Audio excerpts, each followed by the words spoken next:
What's going on, everybody? Happy Monday. Not welcome back. Let's get those birds. Absolutely, let's get those birds. I mean, and from the looks of the leaderboard, there are birds to be had, and maybe even some big birds. You know, who knows, maybe all of Sesame Street. Yeah, I think there were a couple of 19 unders on the first round, so it's out there. Obviously, it's a matter of what can we do to go and get it. Hopefully, we can find some good golf today. I have heard some rumblings about some very firm fairways and some pretty fast greens, so hopefully our approach game is good enough to kind of counteract some of that stuff. But it is the course that we've played, I guess technically once so far for the Ryder Cup, which we do have a Ryder Cup match coming. It might be a rare Sunday stream is what it's looking like, so I'll try to remind people of that, but it's looking like next Sunday, like at noon Eastern, but we gotta get final confirmation from Seamount. Make sure that that is indeed a-okay. Yeah, it's been a hot minute since we've done a weekend stream. Obviously, weekend streams don't really work. Gotta get extra permission and all of that. Basically, we're gonna try and get in a competitive golf round during my son's nap, as best as we possibly can.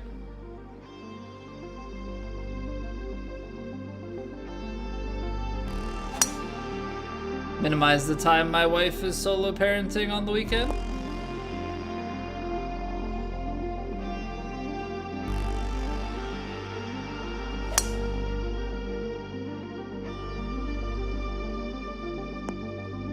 But yeah, I mean, just hoping that we can do our best out there today.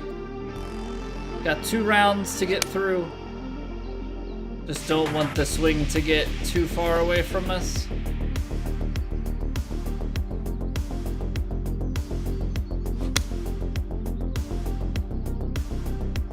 Also, I did make some progress on Elden Ring over the weekend.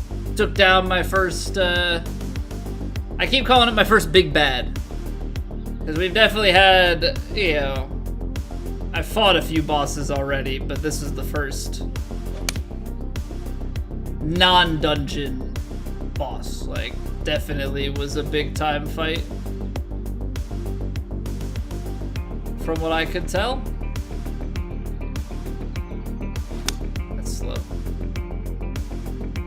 It was fun. Took me like 3 hours though. Obviously the YouTube video will not be all 3 hours worth of attempts.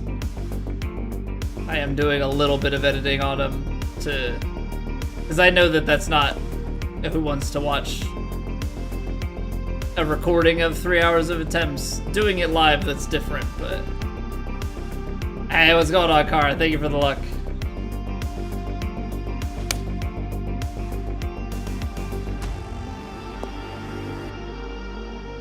Yeah, hopefully we can get into a group today, Kara. I feel like our golf game has been in a pretty decent spot. It's just like all of a sudden, you know, that sort of thing comes out and it's like, all right, where does that come from?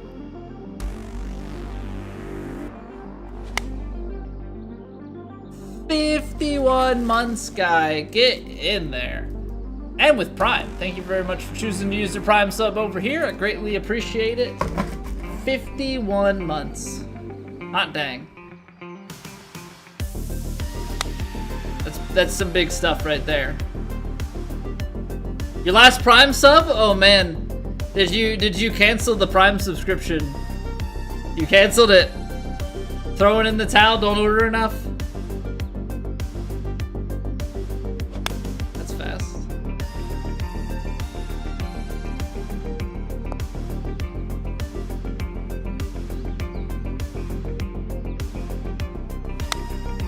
I would actually be curious. Now, obviously, there is value in using the Prime sub, right? So like if you use the Prime sub 12 months, it reduces the cost, so to speak, if you were already going to sub to somebody.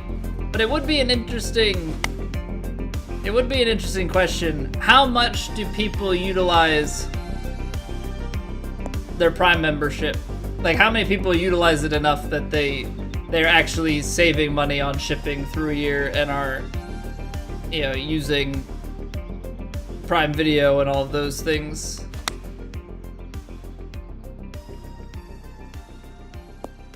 You know, at a value.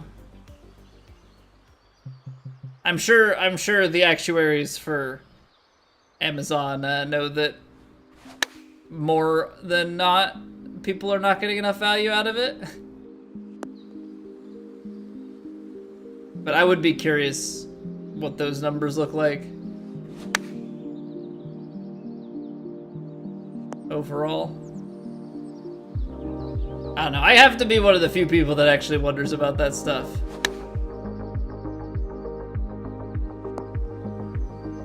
But I always think it's I don't know, I think it's an interesting question.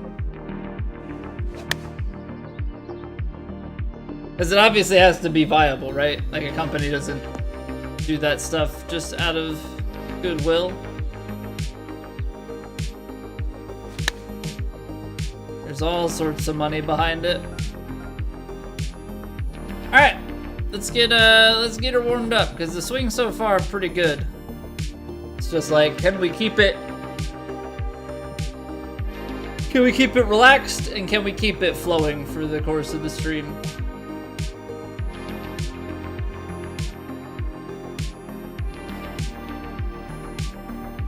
So round one. High winds out of the east, very firm fairways, firm greens, and greens are like 180, I think.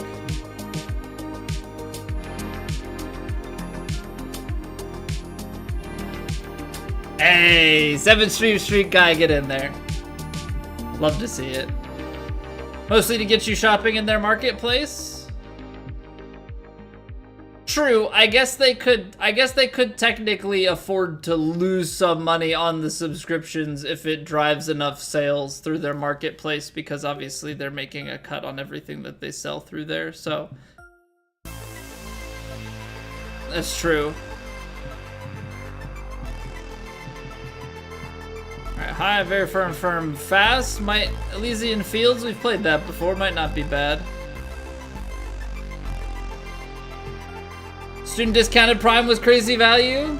Less than a Twitch sub, didn't really order that much. Yeah, like, my family has historically, because of how good that deal is, and it's gotten better over time, I guess, technically, just with it being 50%.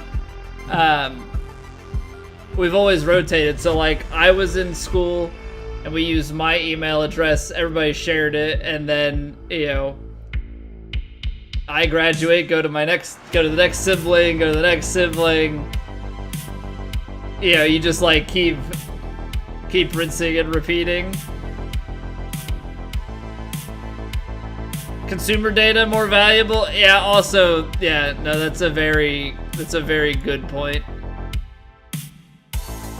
Yeah, like the more that I think about it, yeah, the more that I start to question if there is, you know, how much profit they're actually making on Prime subs. I'm sure for a good number of users they probably are making money on Prime subs, but I think for the most part it probably just means enough net sales on their platform and keeps people in their ecosystem. And then obviously, you know, as you say, the consumer data on top of it. Yeah.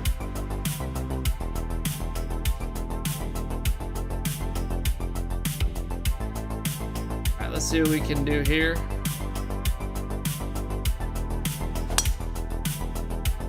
We've definitely played Elysian Fields before. I would assume, though,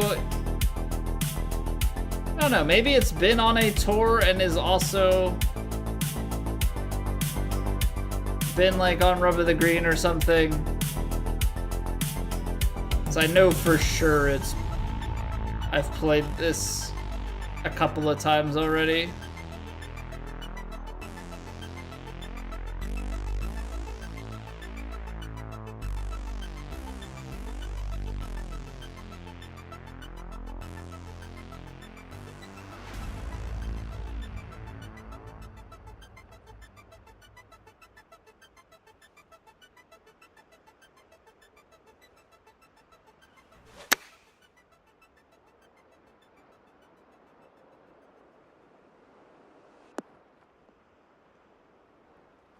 Alright, actually played it too much to the left, but yeah, that leaves you below the hole.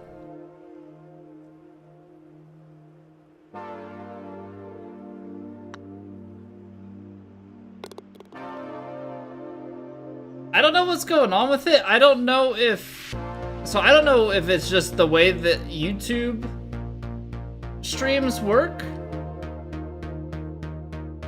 It keeps disconnecting from YouTube stuff. So Van, I apologize. If you're still here, I'm definitely not ignoring you. Something's going on with the YouTube chat disconnecting.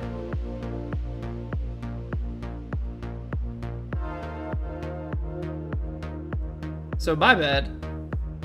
I was not seeing YouTube chats. Hopefully that's fixed, but let me pop YouTube chat out for now until the bot seems to fix itself. No, guy, not. We gotta be kind. We gotta be kind. But if you're still here, Van, just got the game, need to know what to do first. First thing I would say is go and play the career mode.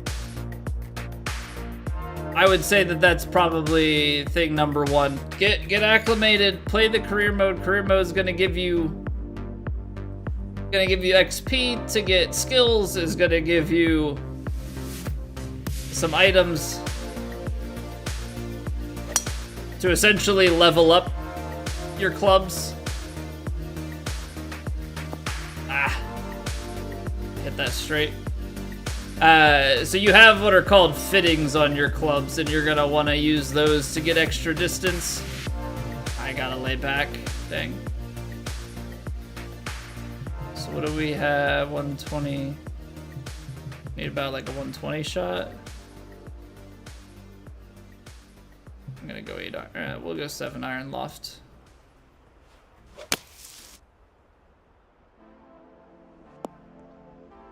But that'll get you going. The biggest thing in this game, as far as those stats are concerned, in my opinion, is distance. Once you have distance, you can start attacking par 5s and 2. You got easier clubs to hit with more control. In on par 3s and 4s. Just starts to free things up quite a bit. Why is it just disconnecting from YouTube chat all the time?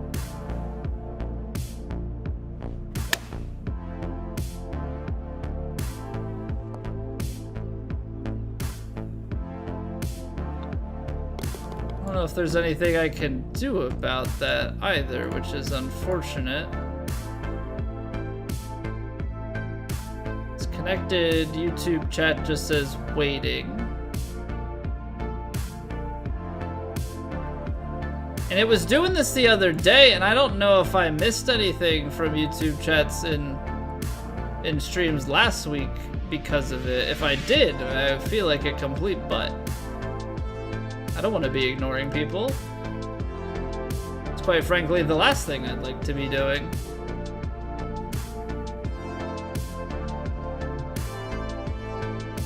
Oh, hey, come watch my live stream, and I'm not gonna talk to anybody. Which, like, don't get me wrong.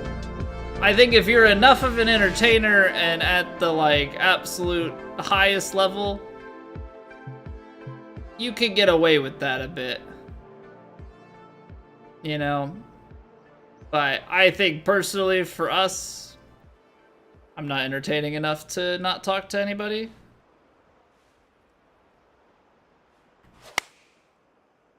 Baby Fast is gonna hold us left. Also gonna take us with that wind a bit more, yeah. Ignores you when you're lurking? Yep, that's how that works. You got me, guy. I've been had.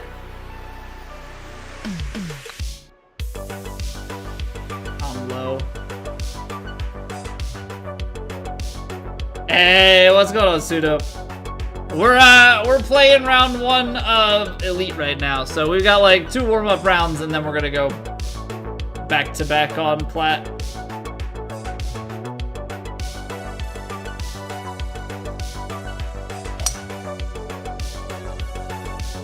I like to still hold the schedule, even though we're doing 2. Yeah, would hate to. Unless we're doing like all 4 in one night. Don't think I really want to start rounds sooner, because then somebody could come in normal round start time and we're already on round 2. Hey, thank you for the luck. Appreciate it.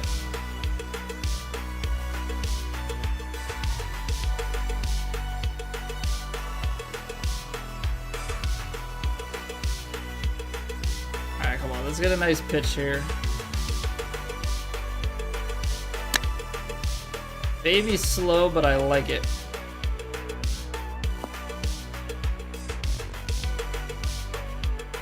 Wind actually held that up a bit. It was surprising. 85 in your golf league on Saturday? Still good enough to win your match play? Okay, I'd take an 85 any day. It's better than like the 102s that I shoot. I think I'm making progress though, but it's still a long ways.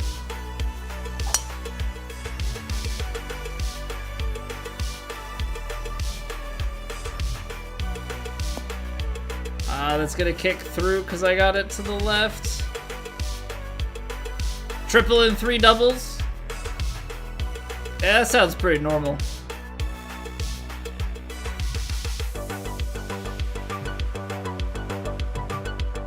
That's just a round of golf.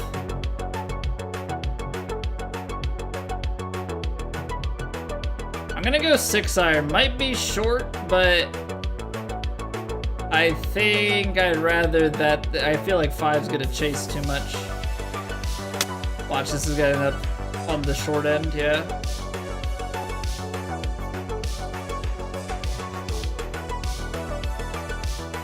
My luck though, I take the 5 and it flies it, so. So what if, let's try and picture something here.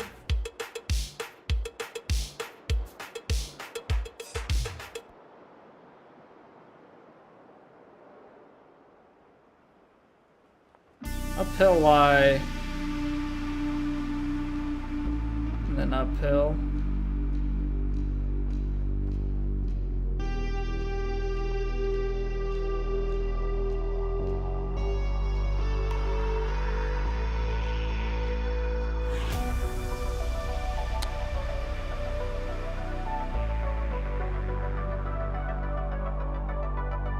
Okay.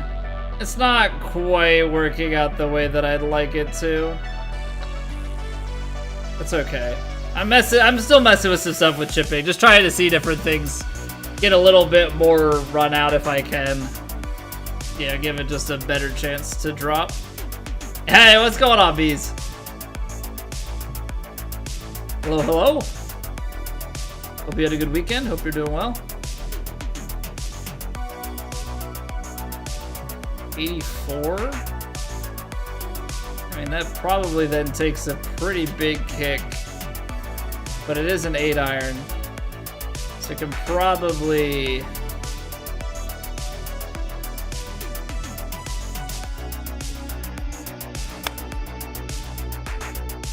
give it a little loft and a little backspin. Might have left it too short now, but I am still thinking it'll release. Maybe just the backspin would have been the play.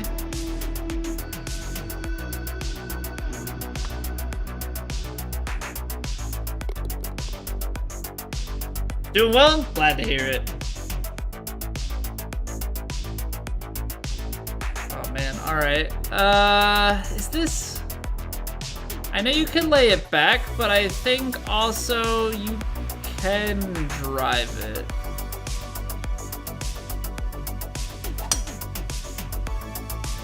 Give it full backspin with the tailwind. Nice. Because now you're down into pitch territory. A little bit downwind.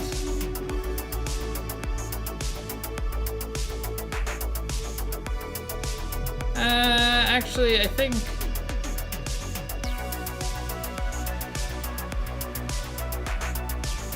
that's fine.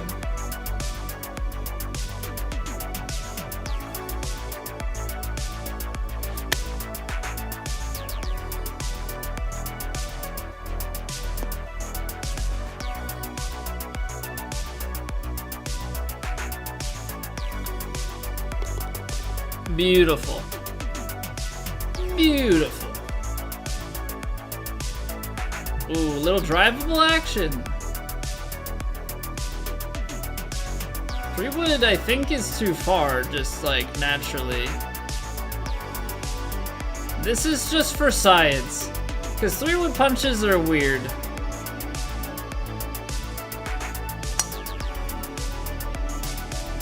Driver punches are very, very odd. Probably too far to the left. No! Almost. I almost had enough to crest it. That's okay. So you get a little uphiller here.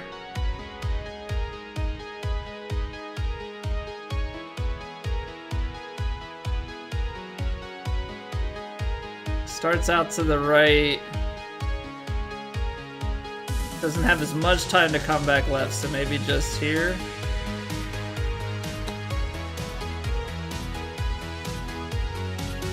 It actually doesn't have like any time to come back to the left, so I guess you have to think about that as like it really only starts to come back to the left on the descent. So if it's that high up, it's just gonna stay right. Wind's not favorable. We're gonna have to take hybrid here.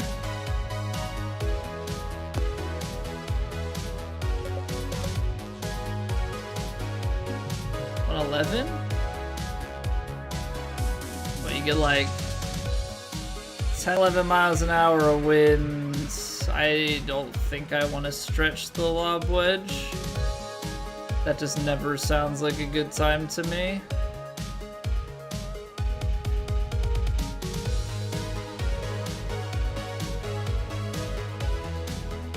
Somewhere in here, but like if we're still quite a good yardage behind, throw some lofts. A little fast, that's not great. By a little fast, I mean a lot of fast. That's well long left.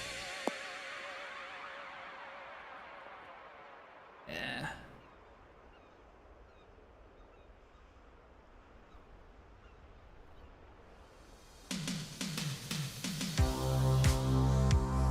Alright, let's try and envision this. You get this going on the outside, right to left.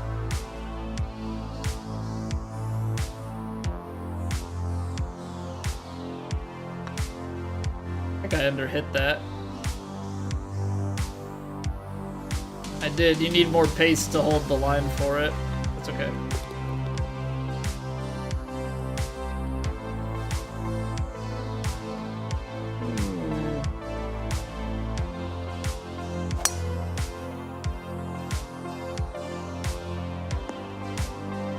That's just a lucky bounce. All right, come on.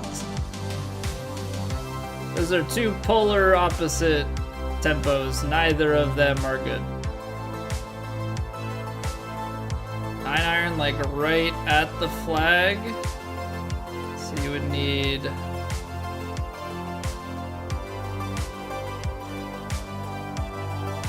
fast. What happened to my tempo? Where'd it go? It was really good, and then now I can't hit it.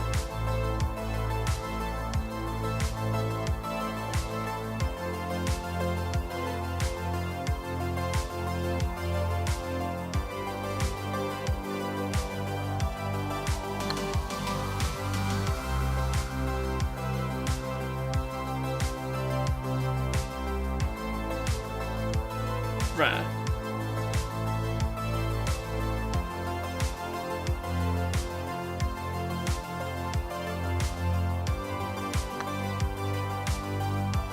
See, but Kara, I like somewhat refuse to believe that. I believe that the man said it. I've seen the clip, but yeah, the number of people that doesn't seem to apply to is what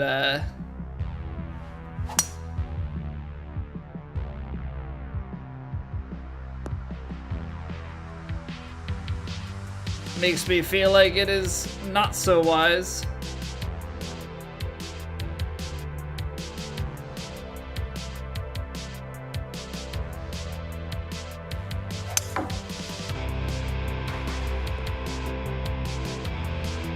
I thought with the shot shape I could get it. I really thought with the shot shape we had a chance. It's like full off, get it out to the right, it'll hook around. Nope. Alright, time to revisit.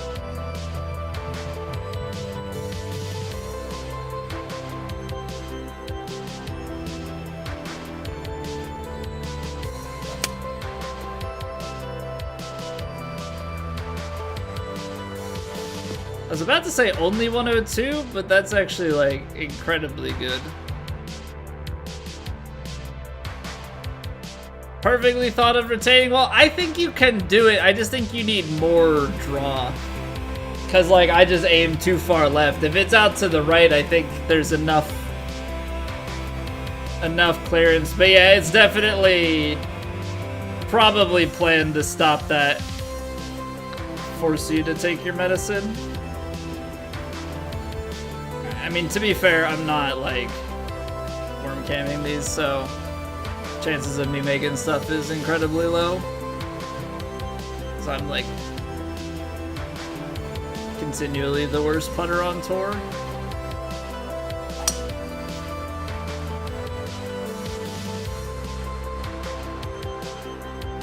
Does this have a friendly bounce, or does this stay right? I think it stays right.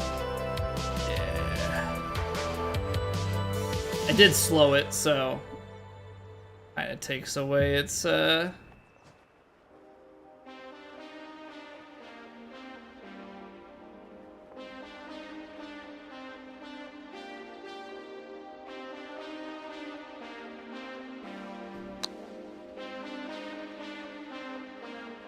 interesting. So that one, I guess because it's not as uphill, I think that's the difference. The other one was so uphill, so it doesn't come back left. That one can come back left because it's uphill, but not as much. All right, so taking it from one extreme to the other.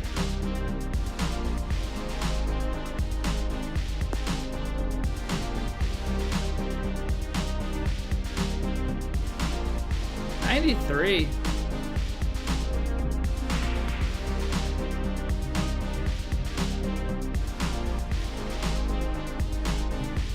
Oh, that kind of puts us in an awkward spot now, doesn't it?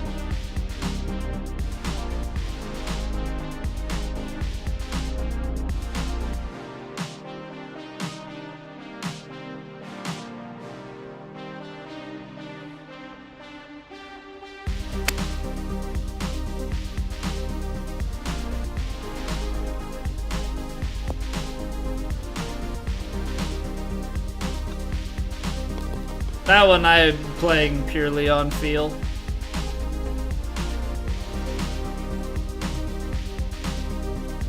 I think those pitch shots I still struggle with yardage against the wind, which is something that I should probably be pretty good at this point, but I'm just not.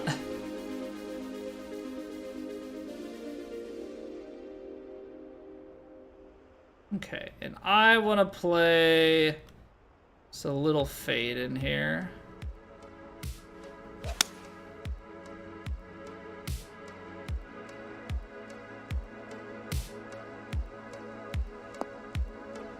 Too much on the loft. Should have just played the baby fade. Oh, fader? Bonus points for anybody that understands the reference.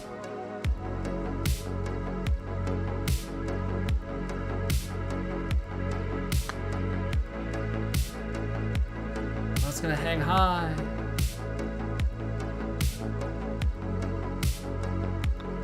Bang.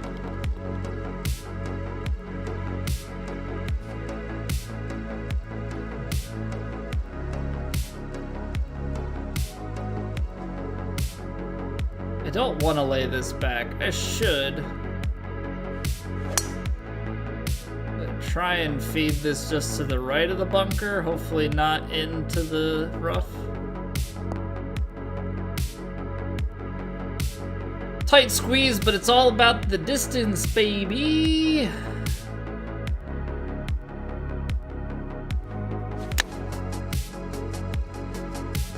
Oh, I gave it too much. Maybe not. Wind actually holding that up, so even though I gave it some spin and D-loft, it still held it up a bit.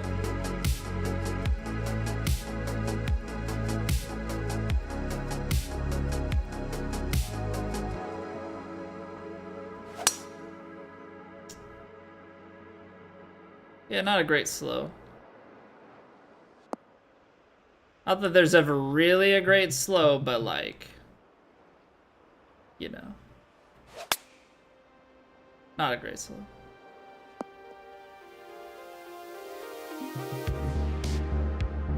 $111. Oh, you know what? Now that I think about it, I think it's not just that this course was on like Rub of the Green or something earlier. I think we played an alt shot tourney here.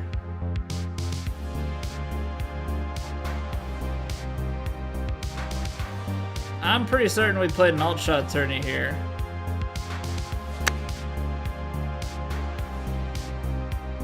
I think the one where we had the like, it was like Plat and non-Plat. I played with Dango. Because I'm pretty sure I remember Seb hitting like a driver out of the sand here. Something like that.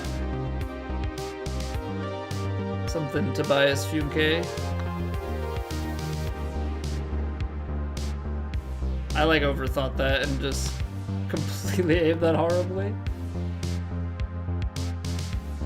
Okay, the fact of the matter is it keeps telling me disconnected from YouTube chat. At least I have YouTube chat popped up, but I know I'm not missing anything, but I don't know what's going on with the bot. Or I guess you would call it a bot. The thing that's combining my chat boxes.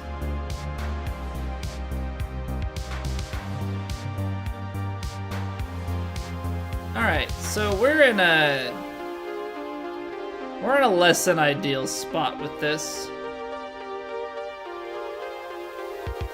Because we've got to bring this hybrid in gently here, right? But it's probably still going to release. Well, I hit it. I underhit it and I slowed it.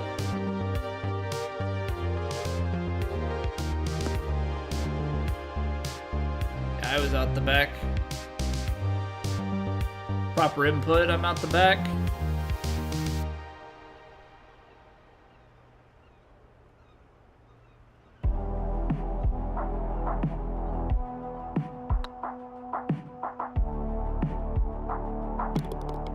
I'm like, this thing is gonna miss high, isn't it?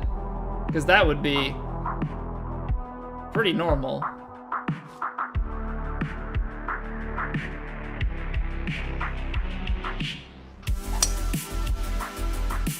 That would be pretty normal here. see here. Sand wedge.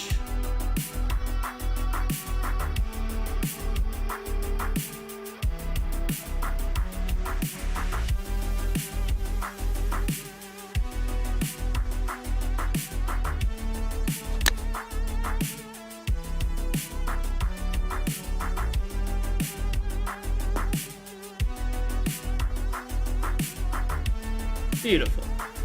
But I mean, that's what you expect to do with wedges, right? You pretty well expect your wedge game to just put you close.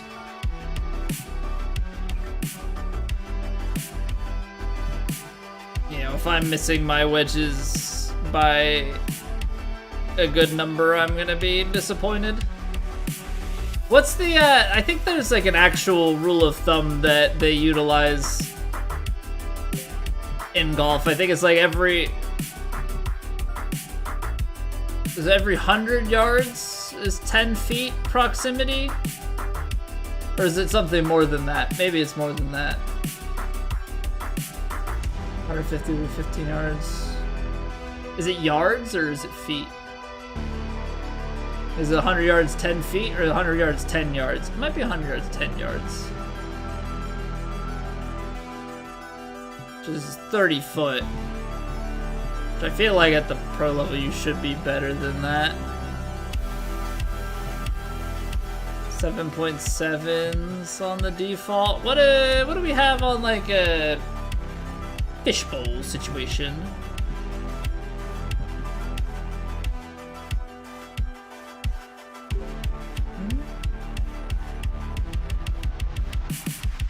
I think that's a perfectly good question.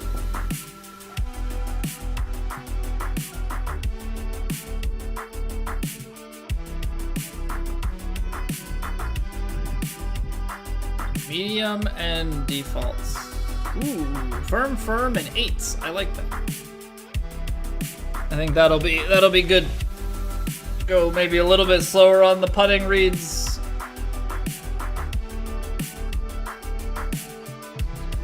170s. Still not. It's not 180s, but should be good to see.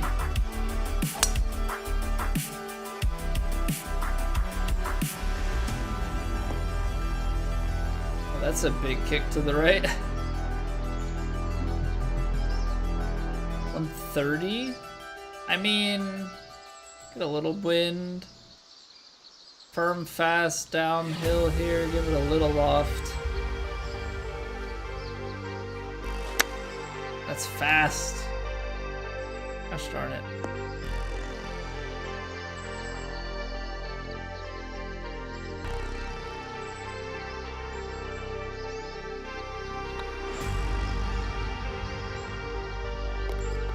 Oh, in completely unrelated news, my wife and I started Shogun over the weekend. Very good so far. We're like 4 episodes in out of 10, but am enjoying. Now it's not like fully native tongue. They do like all the Europeans, like there's some Portuguese and Spanish and Englishmen and stuff. They're all in English, but all the Japanese people, it's in Japanese with subtitles, which like I have come to prefer the immersiveness when it comes to anything. It's always really weird seeing like people that are meant to be speaking 4 languages just speaking English.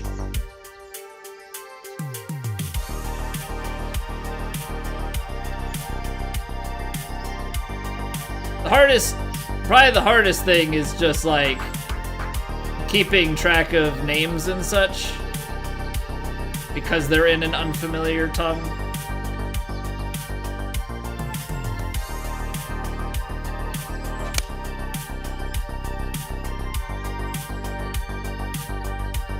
Like a really nice touch. Yeah, I like it. And there have definitely been a few shows that shows and movies and stuff over time that I've seen that have done stuff like that. I just think it adds to the immersion. You know, I think it just makes things so much better.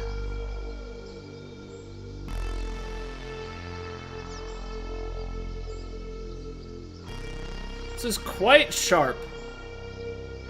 Like, this is quite sharp. In 170s...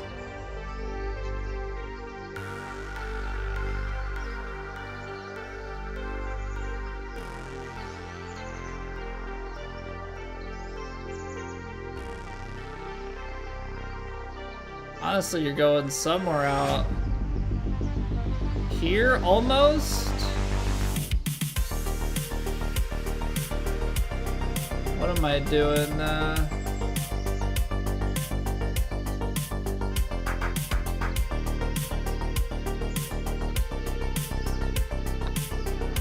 It's still low, isn't it? Yeah. That's crazy. Like, that's just a nasty, nasty whole location. It broke more at the end, and I played it as if it was like an equal break all the way through, so that's just full-on mistake. Also, you need 345 to carry that. I can't get that.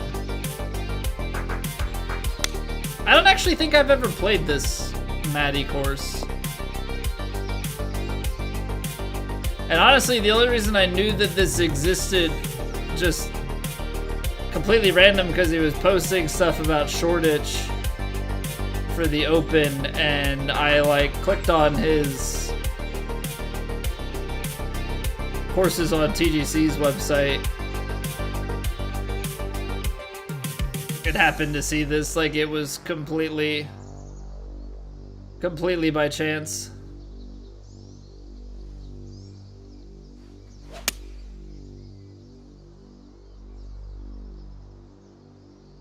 Gonna be too far for that uphill.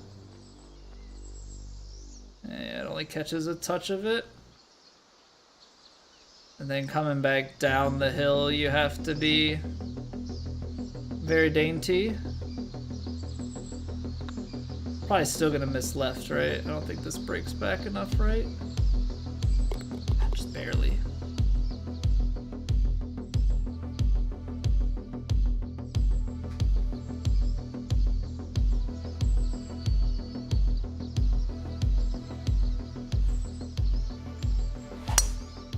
This is one of those ones where you just are testing the player.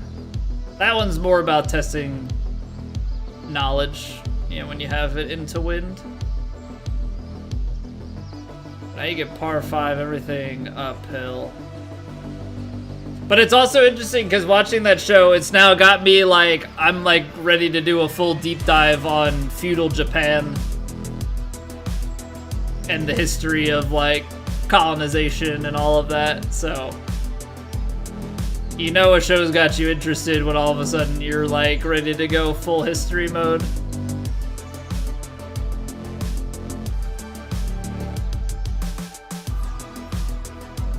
Which I also think is just like a funny thing because, you know, I wasn't ever much of a history person when it came to school because, you know, there's something very different about like being interested in something and wanting to look it up, and you know, just being like forced to, hey, here's the history of whatever thing, learn it and memorize it.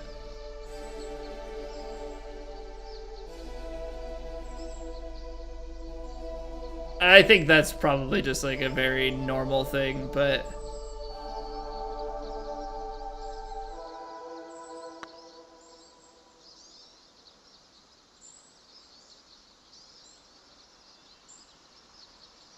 very much so a topic driven. Yeah, I can get down rabbit holes real quick, or just consume a lot of stuff if I'm interested in it.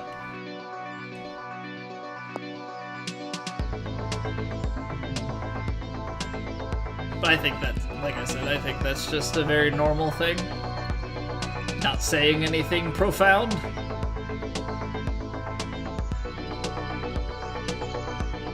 I actually think you can use this. Oh, I underhit it. I was gonna say, I think if you get to the backstop, you can bounce off of it and roll back, but we'll underhit it and just put it right up to the hole. That also works.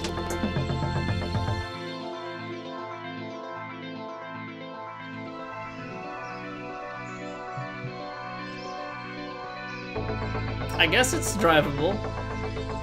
I guess realistically you're just putting it in a bunker, right?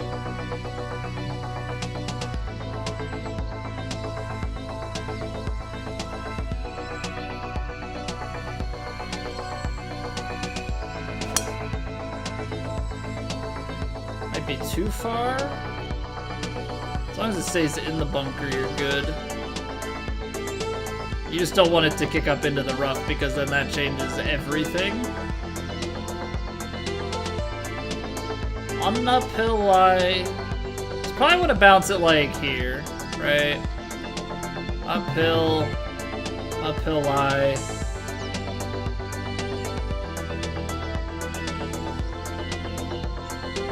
Something like that. Sloping right.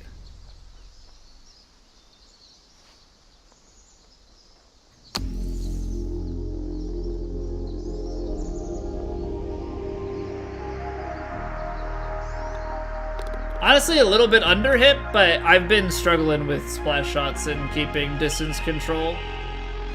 Just hard for me to find the right timing.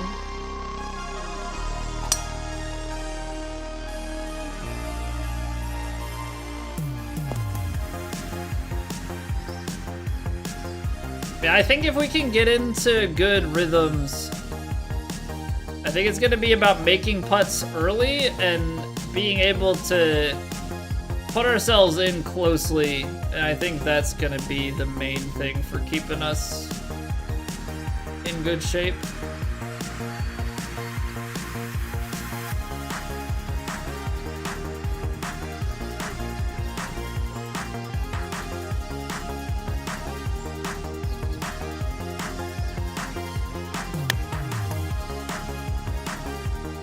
That's money.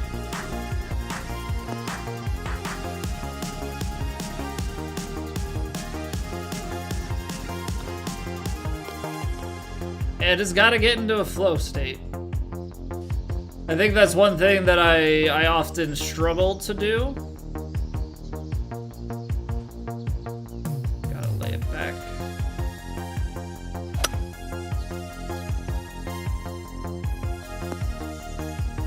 My thumb leg didn't go, that's fine. I'm surprised that we're not absolutely deaded because of that. I think you go here, take it back towards the like pin high. Then from here it's just getting your lie right. I hit that fast. Crazy what a fast does though.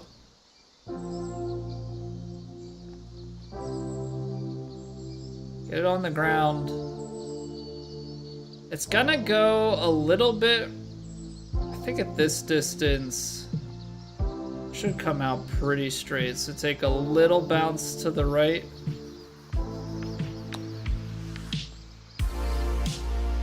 Ah.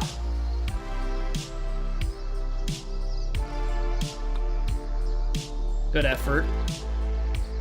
I mean, that's all you want to see, right, is a chance.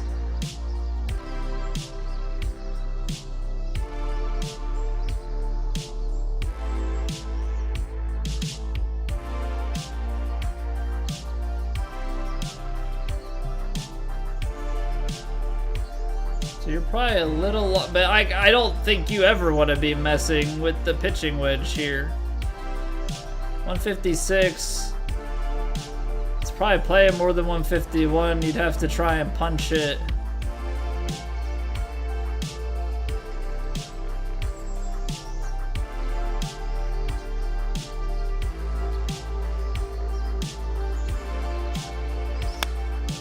Now I underhit it. The fast is gonna save me.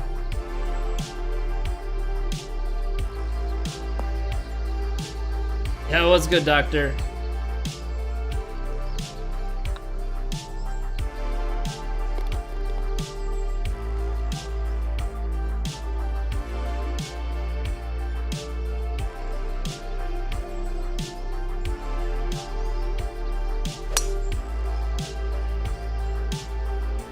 we can get this out, I think if you get it long enough, maybe you start to create a little bit of room to work on the green, but not really. And it's below the feet.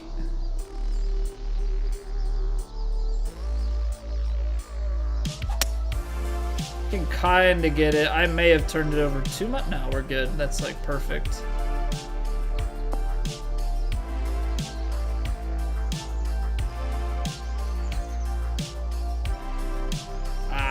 Come on. Convince your friends to go seamless co-op Elden Ring with you? They keep saying no because Final Fantasy 14 expansion just released.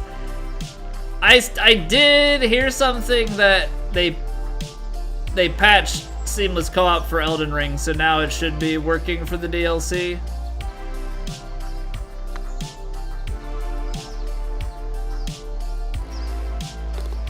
But yeah, Final Fantasy 14 did just come out, or the expansion did, so I mean, I get that. Playing Black Flag instead. Well, that's not exactly what I would have expected.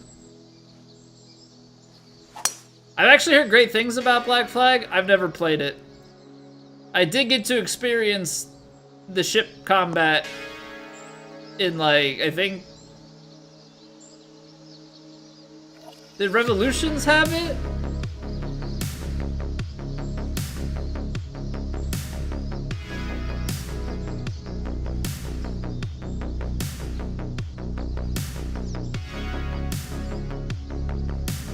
Not even golfing this week.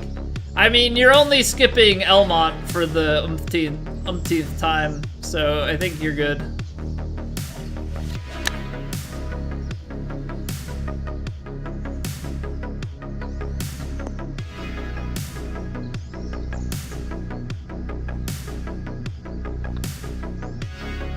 You know, Ryder Cup and Plat all happening at the same time on the same course. Now, fortunately for me, I've only played Elmont once. So, I say fortunately, I mean, I was left out of the first round, so it's not really fortunately, but... Black Flag's fun, probably your favorite Assassin's Creed game. You've only played it in Odyssey, some of Valhalla, but not enough. I haven't played any of the new stuff. I stopped playing Assassin's Creed years ago.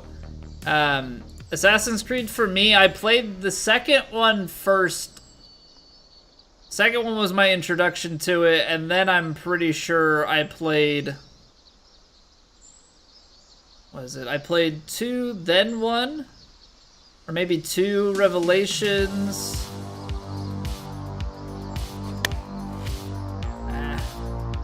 Bit fast. It's gonna roll.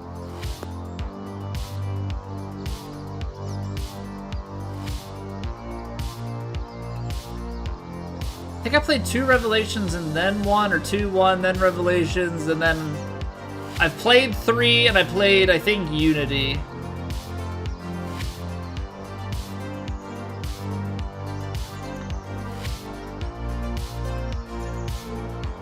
I thought that was gonna miss left.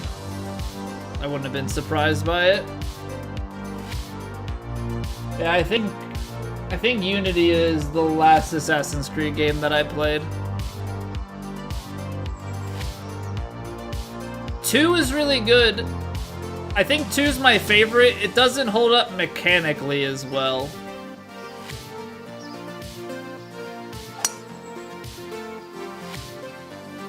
But, you know, it's the second game, came out on the 360, so I get it. Like, free running has gotten a lot better.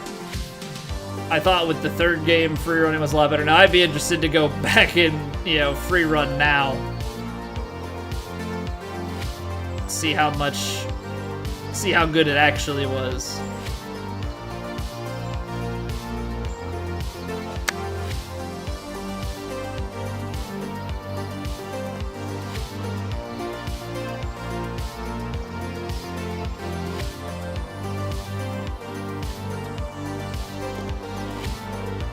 How low scoring seemed to be? Yeah, I mean, it's low, but, you know, I don't know. I feel like the scoring is fairly low every week, and I just am out there trying to do my best.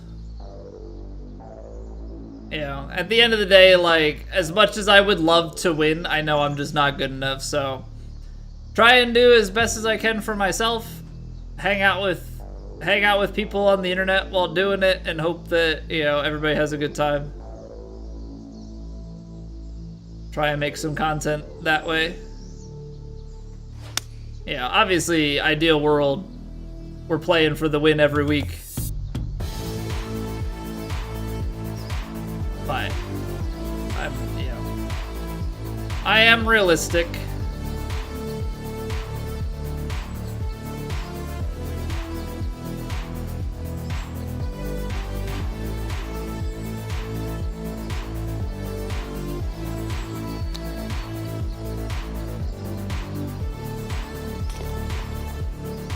Freerun's actually trash now. Get stuck on the dumbest things, and the pathfinding is trash. Still fluid enough that when it does work, it's pretty great.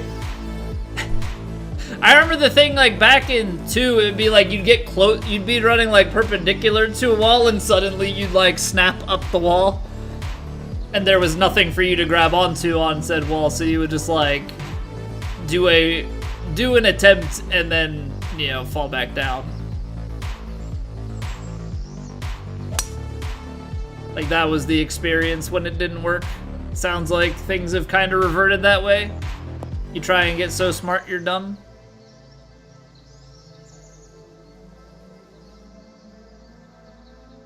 Speaking of getting smart, I haven't seen that movie in like 15 years probably.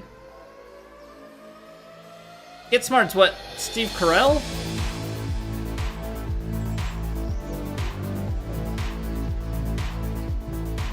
I think so.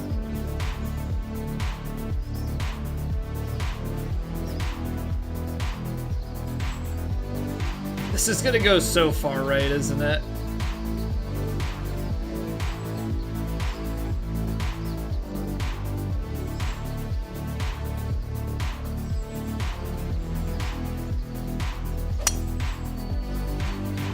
It's a good read. Could be the best read ever. Go left. Come on. Come on, buddy. Are you gonna stop back there? Oh, man.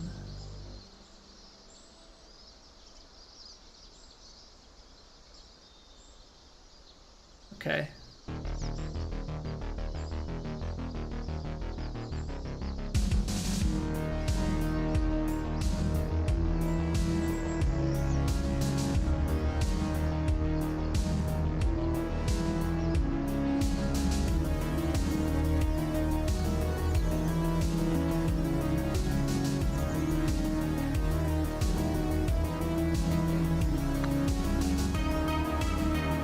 Hard turn at the end. Of course it's gonna hang high.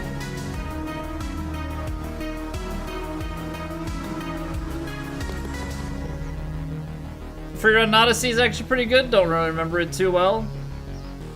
But we're being better than Black Flag. I mean, I would think that Black Flag is just old enough that things realistically should have improved since then, right?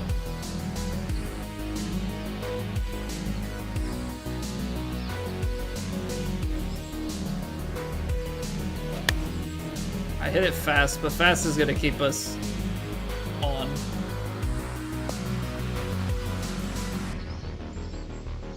Yeah, if we hit that slow, we're probably short. I did de-loft it though, so that wasn't intentional.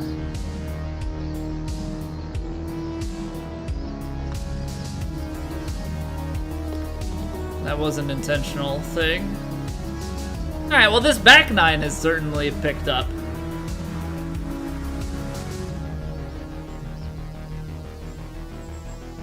I don't have...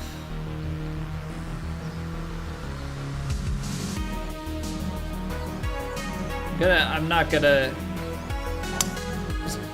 I was gonna try and overpower it. Didn't really turn out well, but I thought if I tried to de-loft the driver that we'd end up running out of room.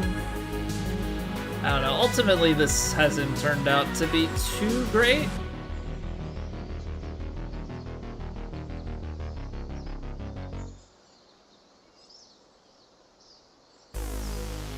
probably just runs long, but not much I can do here.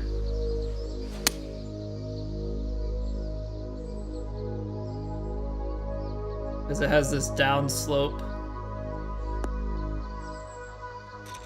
Or not, never mind. We good.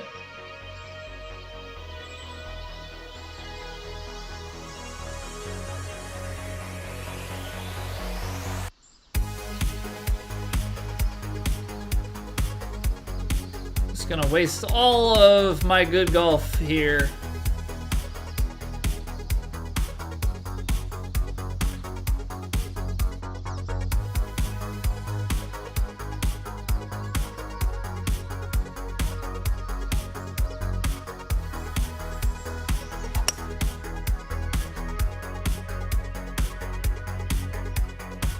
Yeah, I always think that it's gonna release so much more. Okay, never mind. I was correct. At first when that landed, I was like, we're gonna be so short, I should have just hit it stock. 12 under, back 9. 12 under, back 9, 13 under in the last 10 holes. That's pretty good. Alright, so 19 under, that's what we're shooting for on Plat. How hard can it be?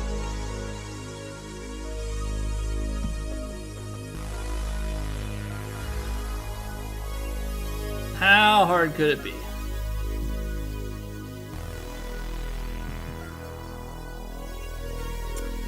It's stuff like that, at least it reminds us that we've still got it in us. Just about when it matters, you know?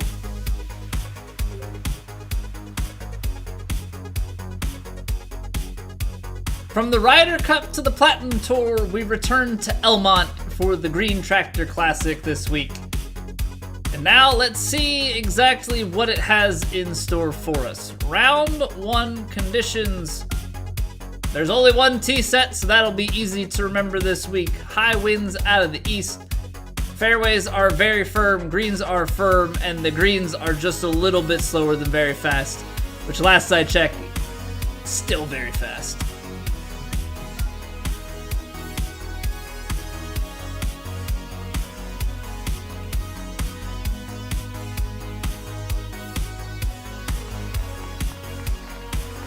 Alright, so we step to the first tee, downhill 15 feet, 454 yards. If you do enjoy these rounds and you're watching over on YouTube, please consider dropping a like and subscribing. It goes a long, long way for us. Let's get into it. Perfect little fairway finder.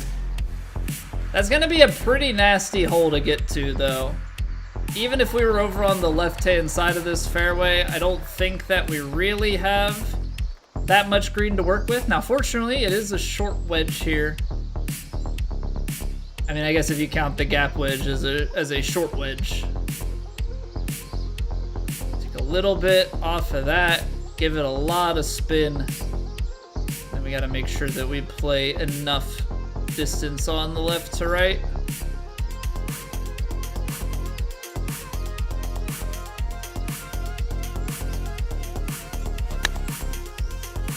Lovely strike. Oh, look at that line. Kick forward, though. Beautiful. That is exactly how you need to start things here.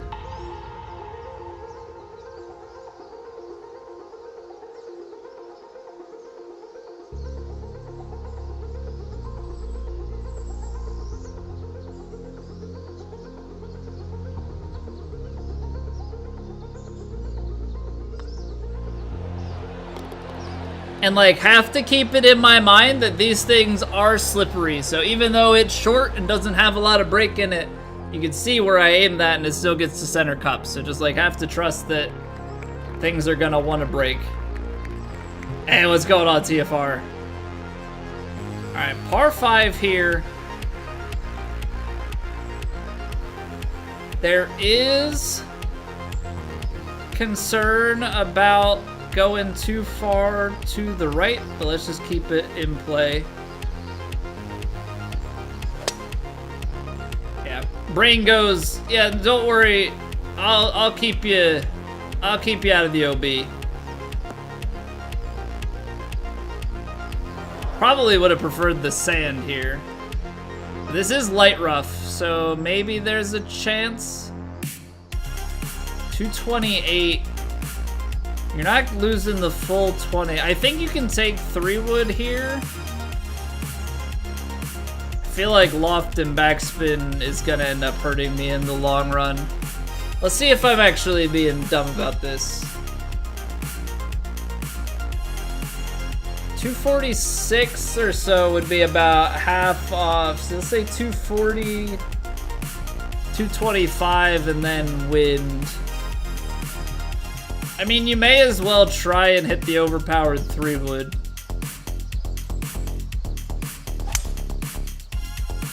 Yeah, worst case scenario, you're around the green. Best case scenario, you're hitting that shot and leaving yourself an eagle look. Come on, 9 foot, gotta convert. Can't let that slip away.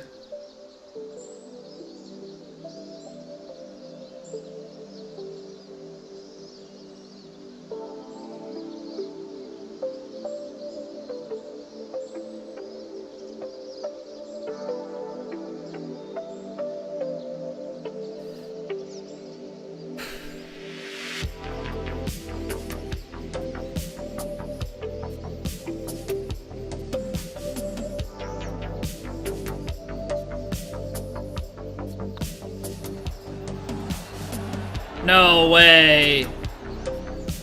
No way, man. That really hangs low side? Alright. Still a birdie. Still a birdie. That stings, though. That stings.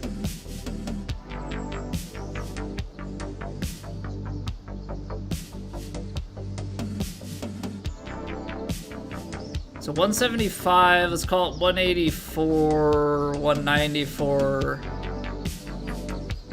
Yeah, that probably gets all the way down to landing around there. So I gotta play a little fade and a little loft.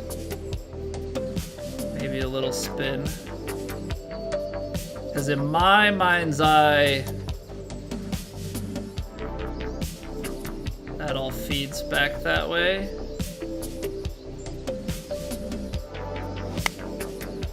99%. I'm a little bit short, and with the loft and spin, I don't think we're gonna chase quite as far.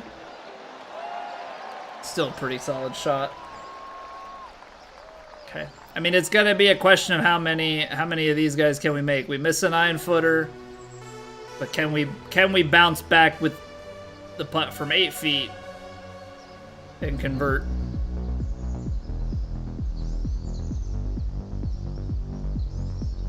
Get a little bit of break back at the end.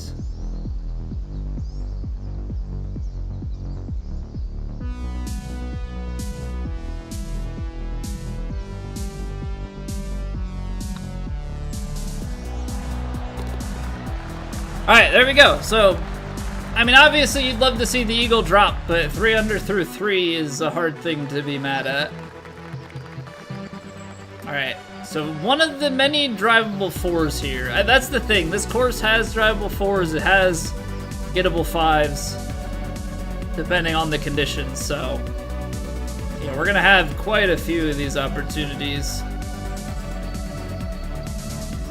Now, I think that the 3-wood is too short.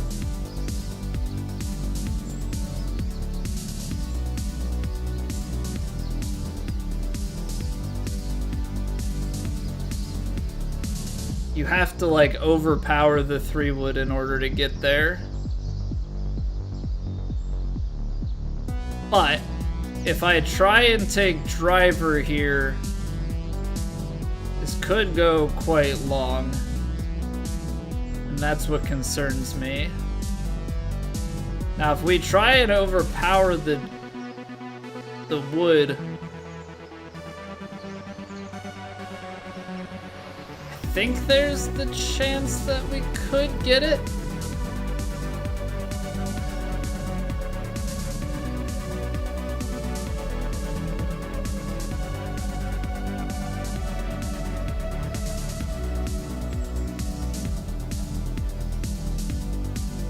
Takes him off the driver heat dozer. I'm thinking about it. My concern is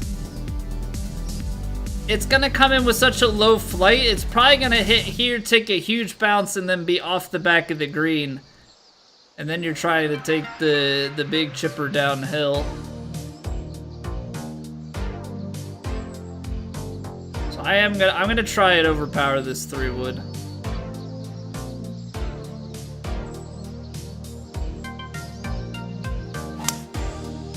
I hit it 103 fast. So we're gonna be off over here. It's gonna be not the easiest thing to stop, but we've got some room. Just have to make sure you leave it enough room short. And honestly, I can probably from here play a flop shot, which makes it not nearly as bad.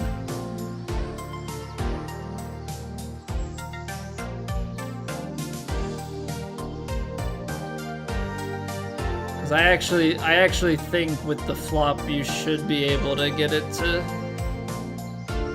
to stop.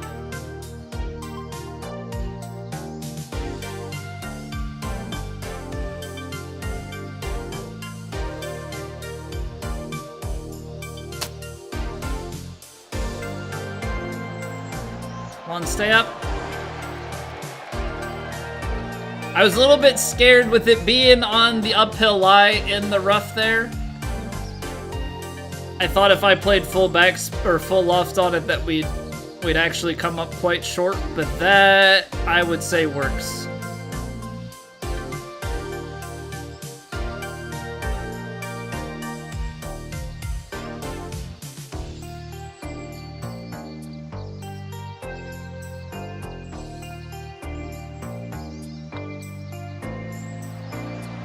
Ooh, I hit it a little firm. Almost let that thing ride high side, but that's 4 for 4.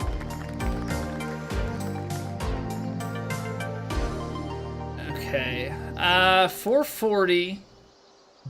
I think you have to play some sort of draw here, get it on the ground.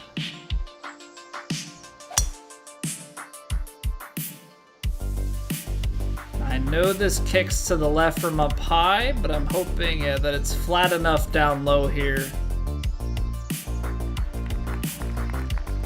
Now that leaves us 124 uphill. Should leave us landing like just before the hole.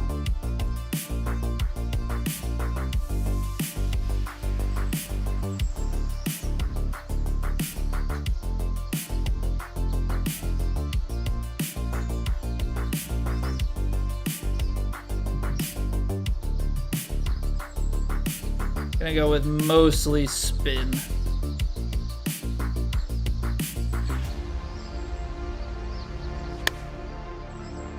Underhit it.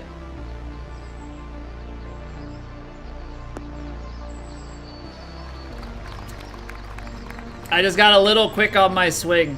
I don't know what it was. There was something in my mind that we just fired the shot a little bit sooner than I would have liked to. So, little bit of a mental lapse there. Let's see what we can do with this putt.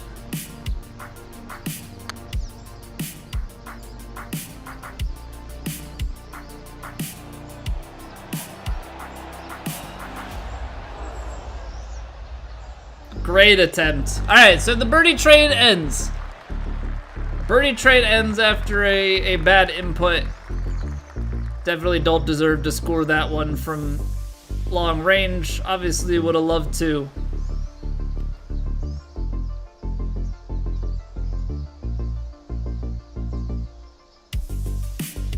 Alright. I think this is gonna be the number.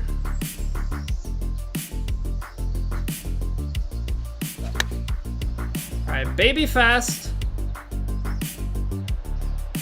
Gonna take us a bit long. But we're on the green. We're on the green. That's the important thing here. So strong break at the start. And then what? It kind of breaks back right to left in the middle here. But if you get far enough out to the left, it does start to break left to right. Which makes this that much harder to get a read on.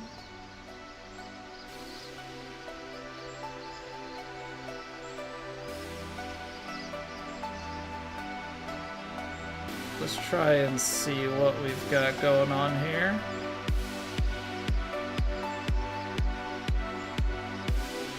Can't tell if that's breaking more or less.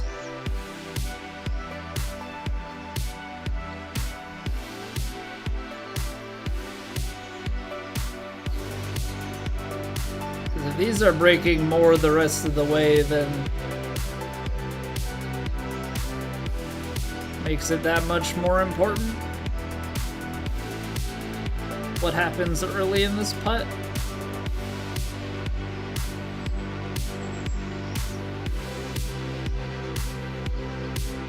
Because if you're aimed out here, what line does that put you on? I guess it's still taking you through the like negative side of this.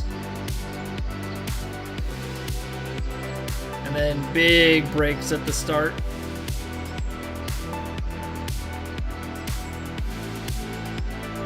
Big breaks at the start.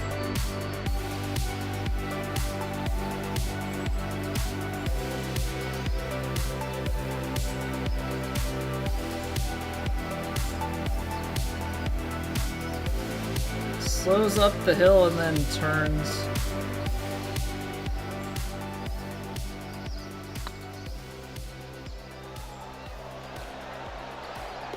Come on! What a putt.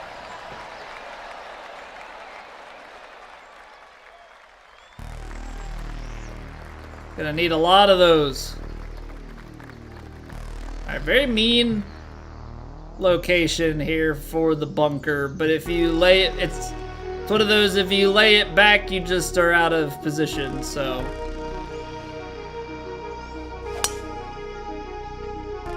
Gotta hit it, make sure you peel left, and hopefully that's far enough left it doesn't just kick straight into the bunker.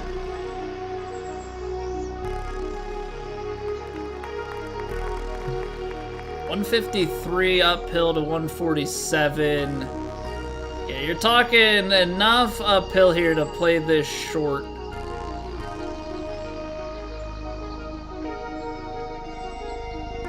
So I think you actually end up in a position where you might be able to play this stock. It just becomes a matter of, well, how much is the wind gonna bring this thing back? Because I fear you are firing quite far right. I hit it fast. Get a little bit more draw shape to it, but distance is what we need it to be.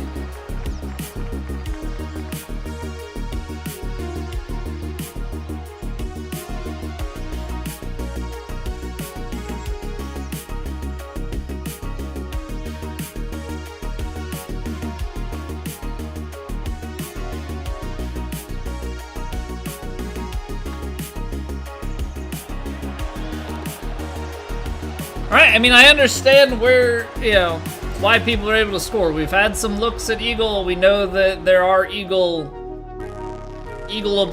fours and stuff out there.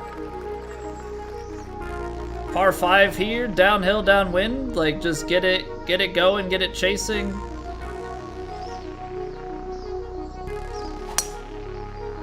You know, if we get this thing down far enough in the fairway, this opens up as a into par 5, and you know, you're looking at another chance for Eagle. Now, approach angle is less than ideal. 192, 190.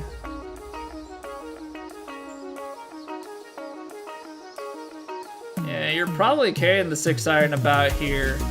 But I guess the question becomes, like, if I full backspin this 6-iron and just run it to the backstop over there, you know, it kind of feeds back, give yourself a look at a putt.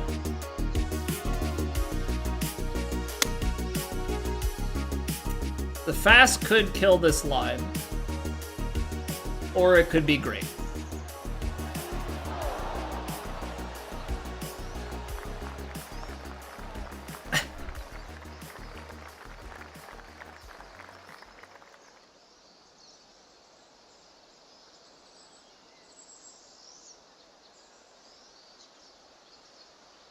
Come on. We're gonna have to convert eagles if we want to be putting together a real nice tournament.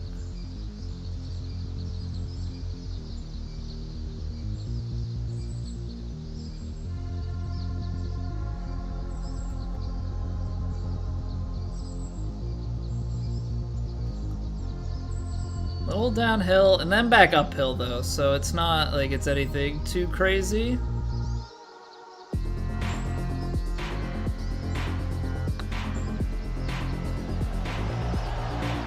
There we go. Come on.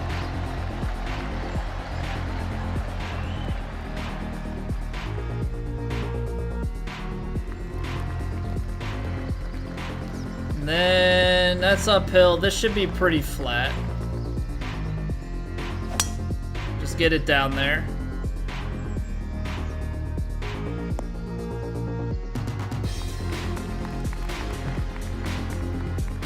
Par 4, 167 yards left to go. We're up like 10 yards though, which means that you're likely landing somewhere in there. 8-iron full backspin, I think, is the play that I want to go with.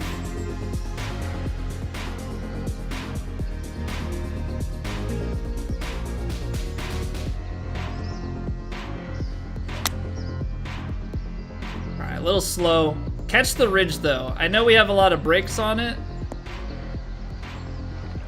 but hopefully there's enough slope this way to get it back somewhere close.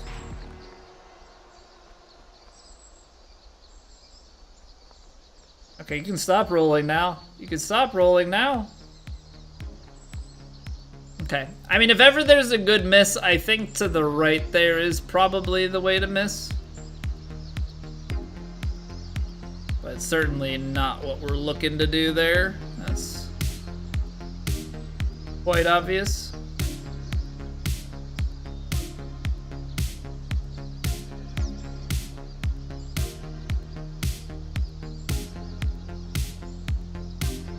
Making it hard to read this one.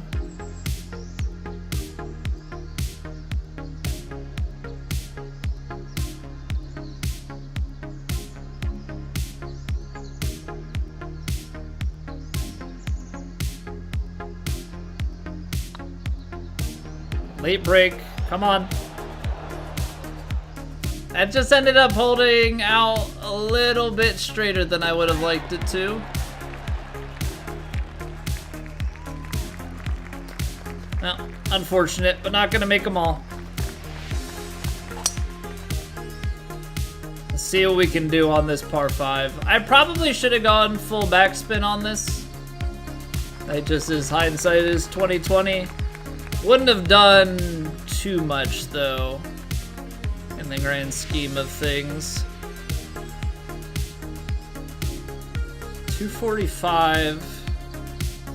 Say if this is 235, 240, land it short. Yeah, I mean, we're not really looking at much here.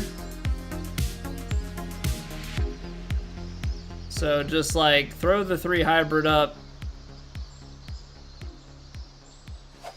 Let it land, you know, theoretically on the green just short. Are we really gonna that wind is gonna play that much? I say then you have it release, but apparently the wind just caught hold of it a little bit too much. All right, so if we want to play it somewhere into here, something back this way.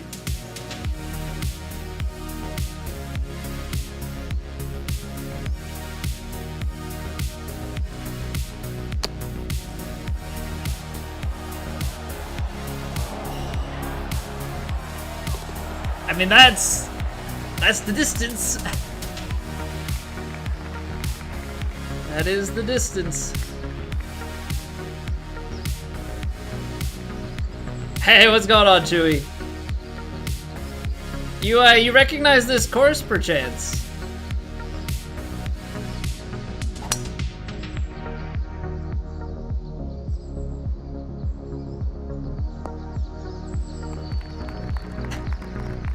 I'm doing well, though.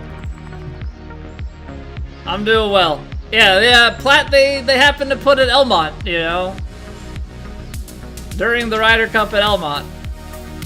So just getting a heavy dose of it. I am not so sure, being on the right-hand side here, what I'm supposed to do.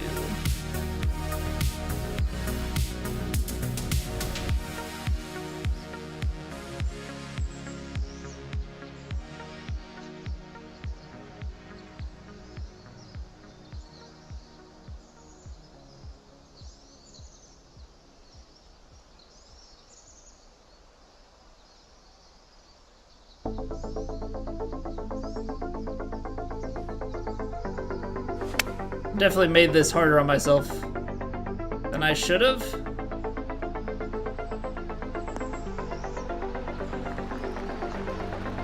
Not a bad shot. I mean, still leaves some work to be done, but tucked up against the tree there. Not many options left for me, I don't think.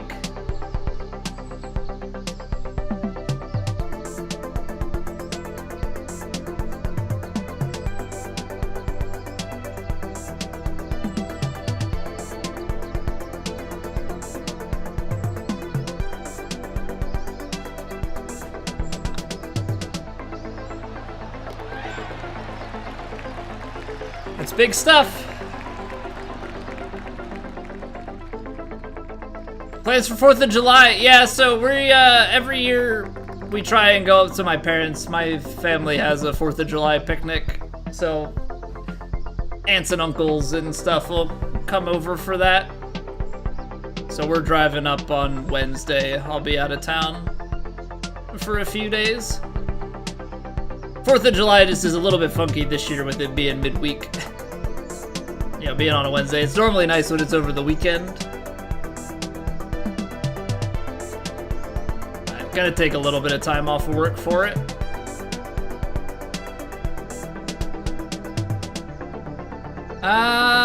Okay, so full backspin with wind. It's gonna get you a good ways. I mean, it's easily gonna get you into the 320s, which is right on the edge of this. Yeah, I mean, if it rolls long, it rolls long, I think is kind of my thought on this. I hit it so slow. My thumb just didn't even, I don't know what just happened there. I didn't commit to anything.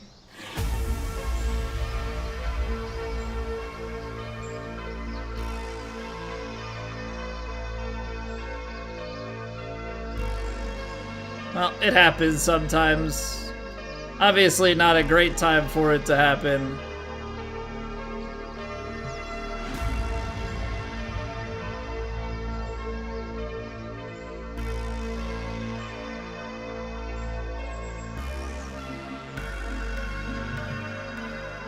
So that's gonna be too long. I think I have to play this, and then it's just how much is it gonna release? 79. Don't want to go gap wedge. I just made this hole so much tougher on myself.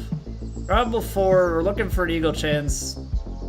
Gotta just still find a way to make birdie. I think ultimately that's what we have to do.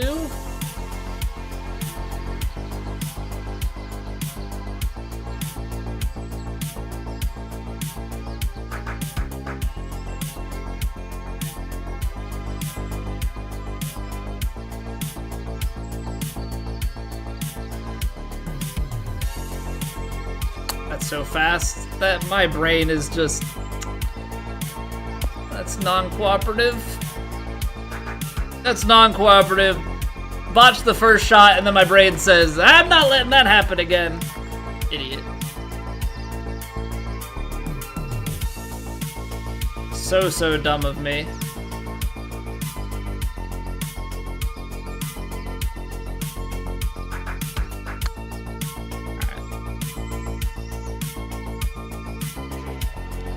Low, but it's snuggled up close. We'll take a par, and we're just gonna forget that we missed tempos on this hole. I don't know what that was. Really don't have an excuse for it. All right, 307, 321. You're gonna get another. It's into the 330s or close to it. There is gonna be some kicking to the right.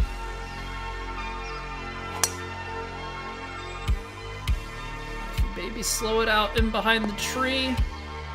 Okay, we're in front of the tree, but this has gotta stop. This has gotta stop and fast.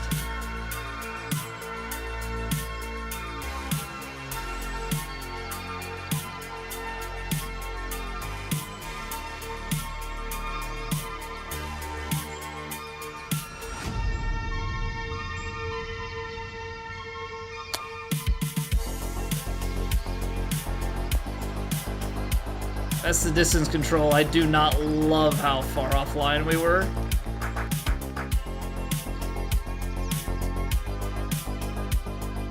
But this is the mental side of the game. Like, you can get ahead, but you can very easily lose the mental and... Yeah, there it goes.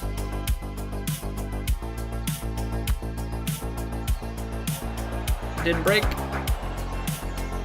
It didn't break. Okay, what are we doing? What are we doing?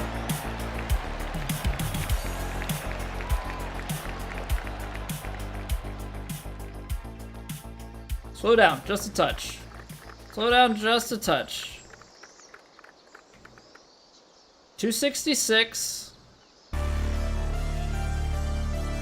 High winds, so you're calling this low 250s, more than that. I think you take 3-wood. And from here, you're just hoping for it to get a good landing spot.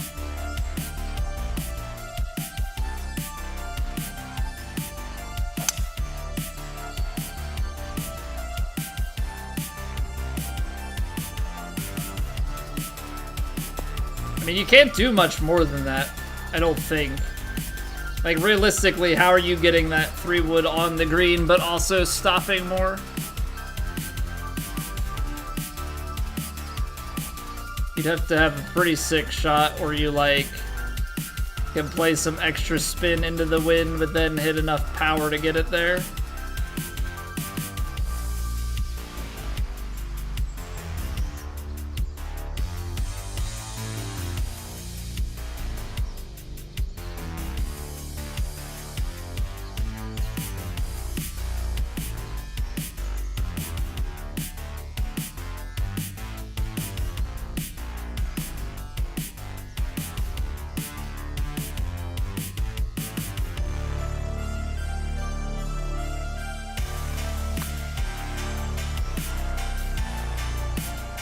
Oh, that's so close. Still a little bit pacey too, but so close. Alright, that is a par hole. That is a par hole. The last two, not so much. That one's a par hole, so I'm not gonna sit here and be like, ah, we lost out there. Alright, I don't think you can get aggressive on this one. Up 14. I think this one you actually do have to lay back.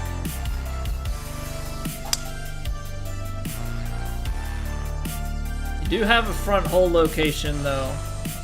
But hopefully this is still short enough, which it looks to be.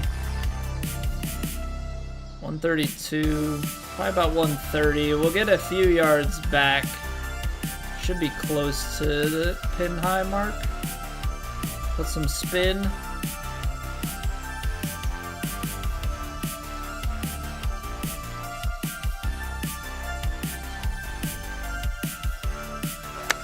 There we go. That's the transition feel that we lost.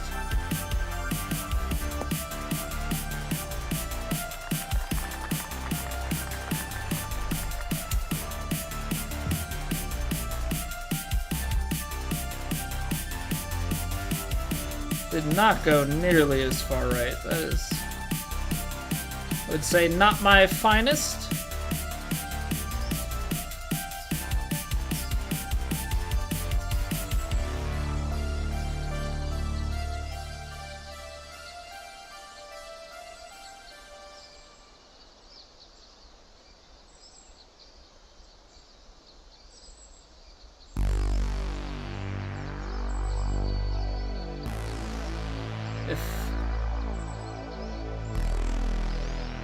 Is out there, it's turning how much?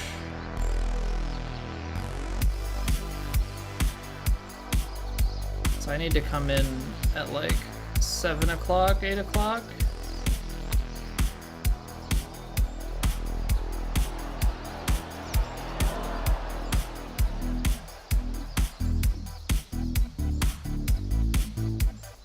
Ay, ay, ay. Just straightens out too much at the end. All right, this we're gonna have to play right-hand side fairway.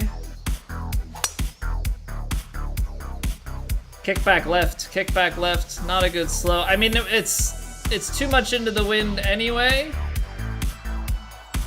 Yeah, 365 yards, so it's nothing lost. But I don't necessarily love being in the light rough and forcing ourselves to have to play a little bit further back. Definitely less than ideal. Now you get about 10 in the face here. 143,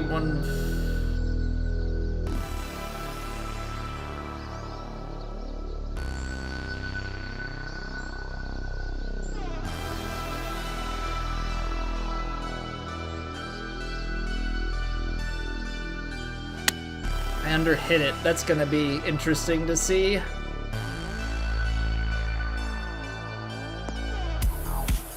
Okay. Not too bad, but I thought that could have been well worse. Baby amounts of movement here.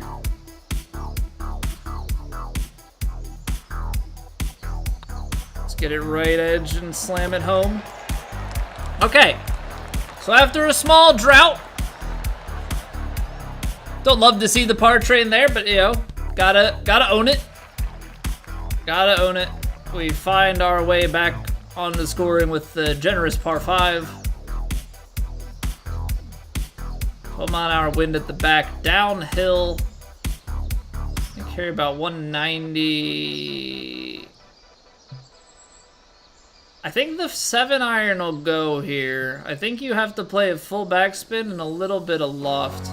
I know this means that we're flirting.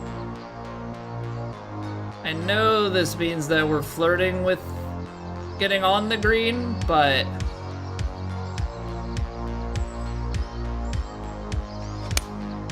oh, come on, Colby. I'm just glad that stays dry. Unfortunately, it just seems we've gotten into a tempo fit here down the back stretch.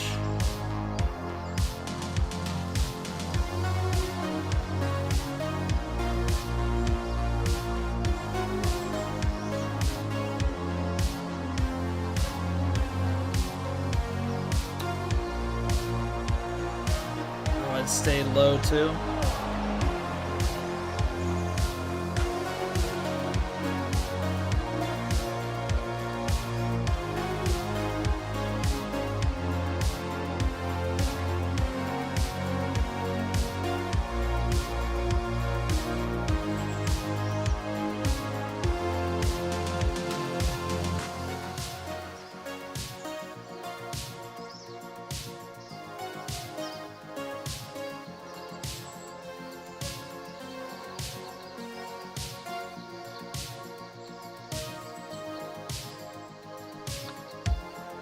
I underhit it.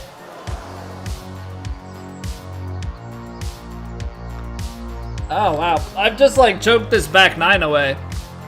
Really, really strong start. Really, really poor finish.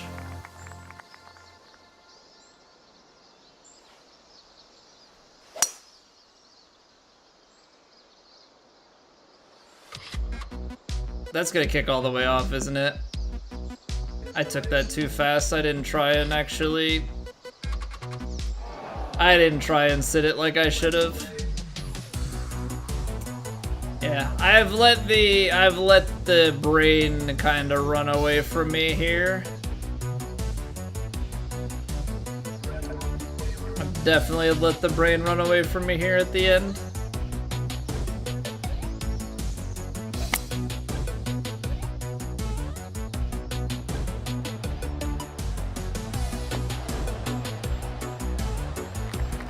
Because as a consequence, you know, tempo has gone, and then as a consequence, our proximity has not been as good. Missing some putts that we should make.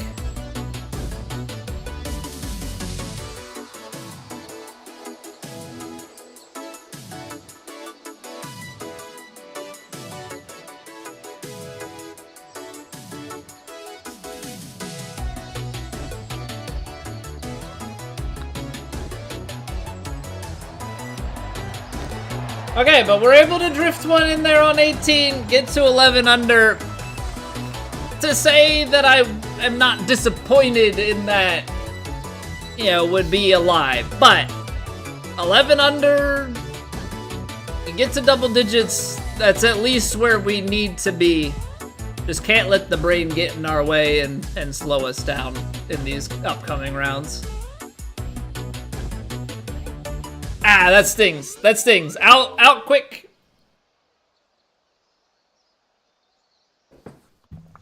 Out quick, and then some self-inflicted stuff there.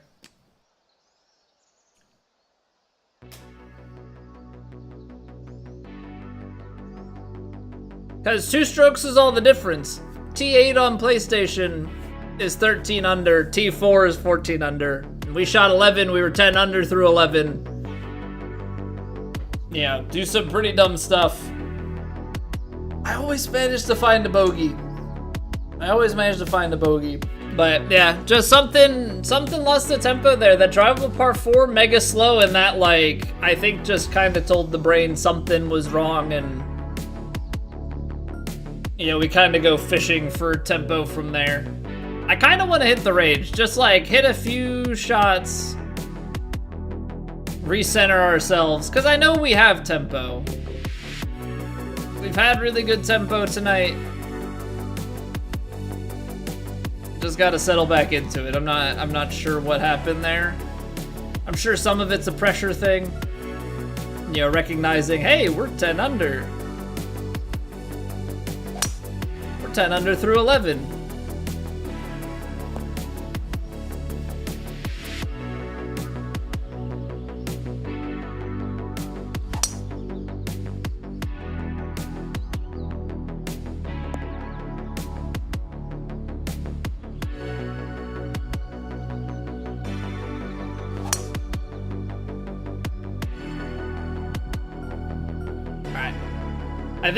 I think what I'll do is we'll take a quick stretch break in between rounds here. I think that's probably gonna do better for me than hitting more balls on the range.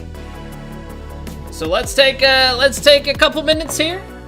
Everybody get you know, go to the bathroom, grab a drink refill, all that good stuff.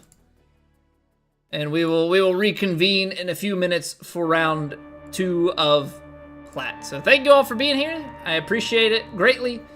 If you are watching on YouTube or over on Twitch and haven't, a sub to the YouTube would go a long way for me. Means quite a lot, as would a like on the stream. But yeah, so that's the sellout for now. I'll be back in just a few moments.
All right, we are back. Chris, what's going on? Thank you for the luck.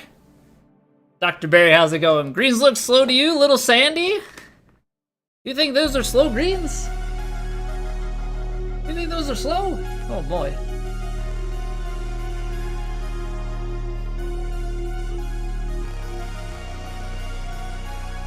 All right, so we hop into the second round of the Green Tractor Classic. Didn't end round 1 the way that we would have liked to, but we've got 18 holes to make up for it here. Winds stay high, this time out of the north. Fairways drop down to firm, but greens firm up and greens slow down. So they do give us a little bit of a balance there, but it's gonna be probably tough to get some of these close.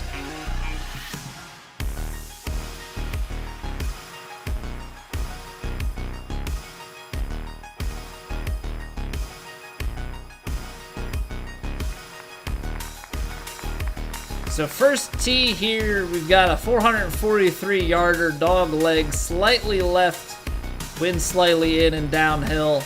We're just gonna get this thing started left, feeding right.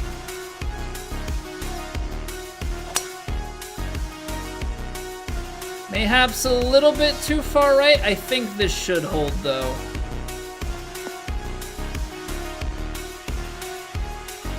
That'll play. We're in the fairway. That is the biggest thing here. So high winds, sitting roughly about 10 in the face.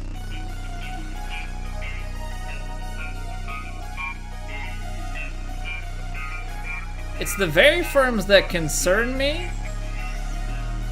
So I want to play just a little bit of loft, but I also don't want to do anything too crazy here.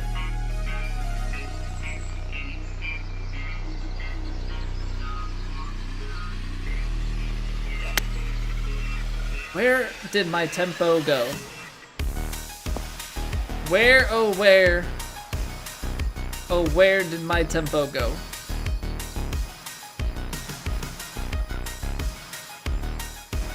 Alright, we gotta get scrappy. We gotta get scrappy. Gonna have to find ways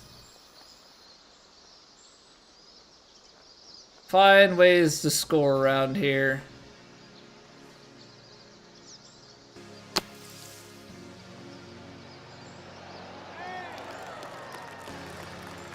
Not gonna score on the first hole.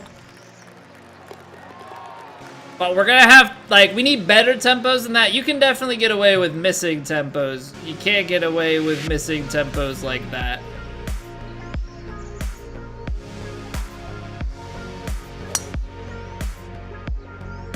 I probably should have played loft on that. Like, now that I'm thinking about it, even though we're drifting it mostly around the trees, some of those branches stick out fairly low. Alright, so hole's cut in the back left. I suppose...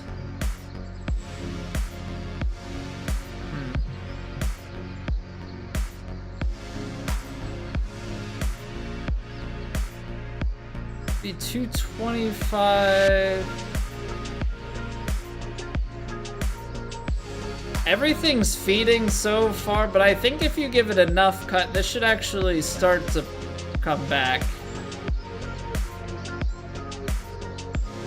And then you're trying to get that draw shape to feed it to the back corner.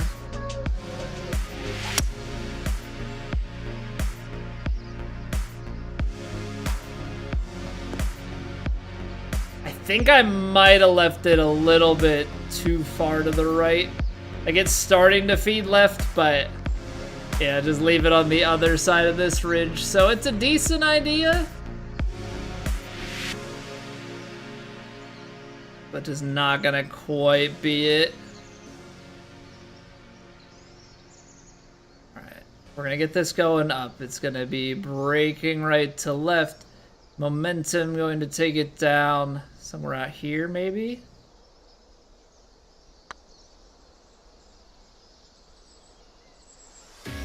That's not gonna break enough left at the end.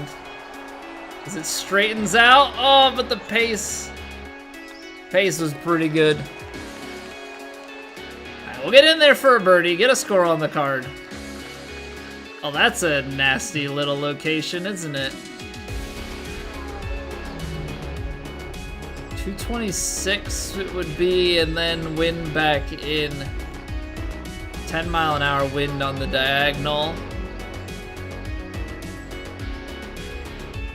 So say that plays 10. You're landing it like a yard short.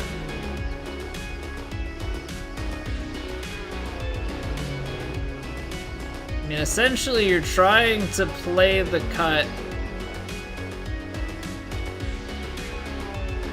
back up against this.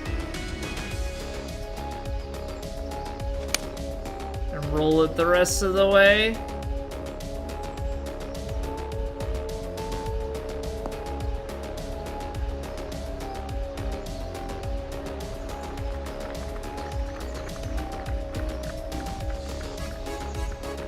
Not terrible.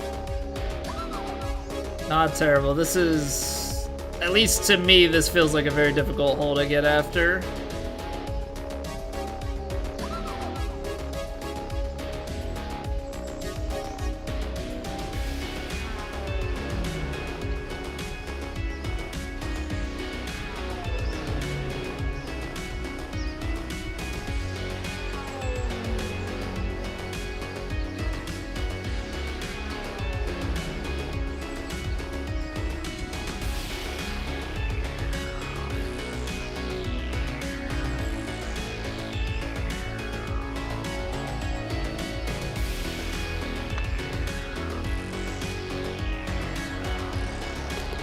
Come on.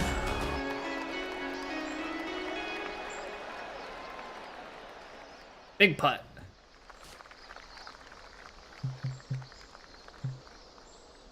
That's actually in a spot that's not too bad, right? Because if you got it up here and then it feeds, if you go long, you got like a flop shot over. If it rolls, if you can get it rolling right to left and stay on, you can feed it down into like here. I don't think you can go right at it.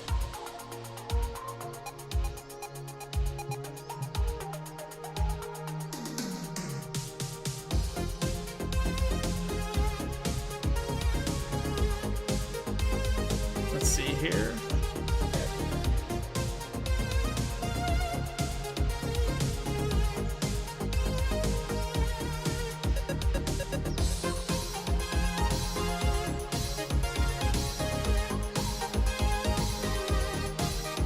Little partial driver here.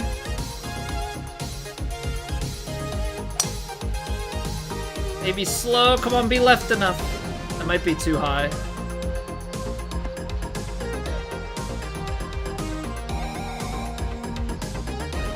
Although, you know what? With that being fast greens, that's actually not bad. Because with that being fast greens, we hold fairway. If that was firmer or faster, actually, I think if it was just faster, we'd be out into the light rough, which would change the complexion of this.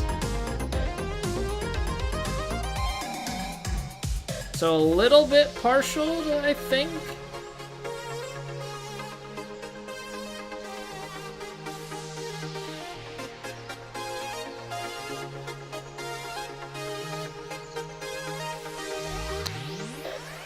That's good.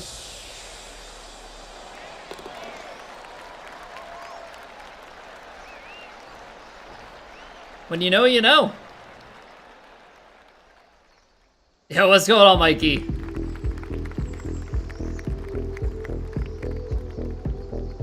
Alright, I think you get this. Going right to left here. So it should get just enough kick left to steer it clear of the rough. Now you leave yourself a little short one. 55-yarder. Now the question is, do you take pitching wedge flop?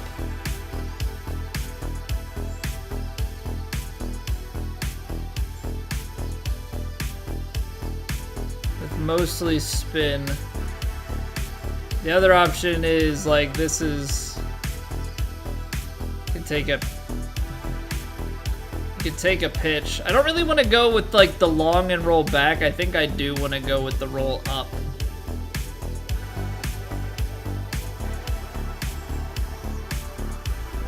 So I'm gonna try this.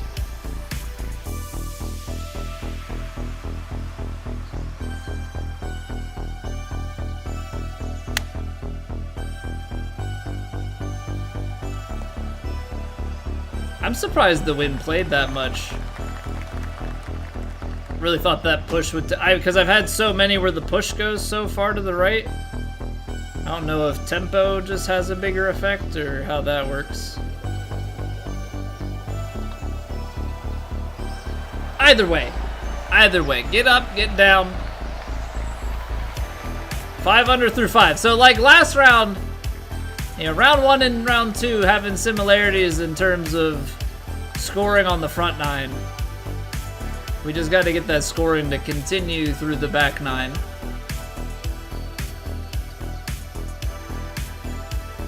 $68, $59. Problem is you're dealing with that, like,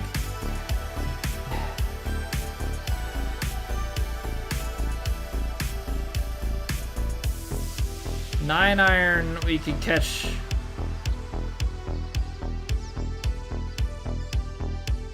$168. Let's call this like 9 miles an hour, right? 259. Be somewhere back in here.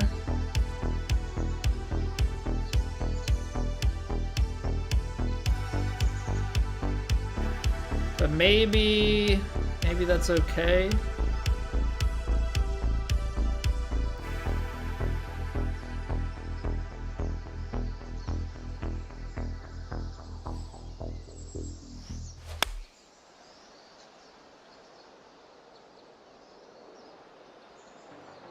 Feet right, isn't it?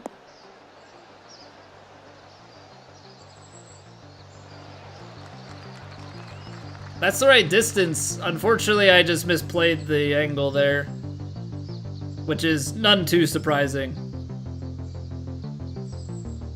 Side winds have forever plagued my game.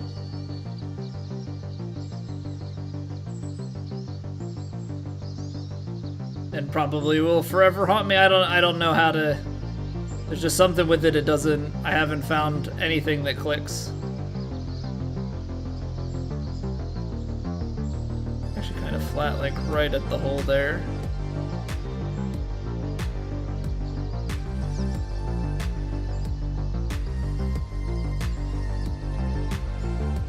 The thing is, it's so nasty at the end of this.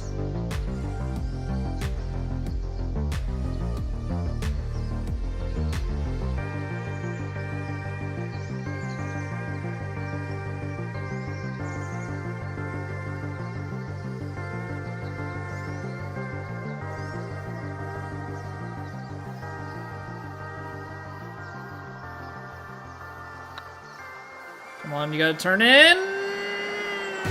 You suck.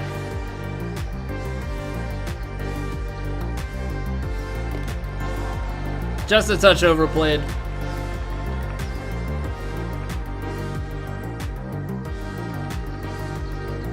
Maybe a touch firm on the putt.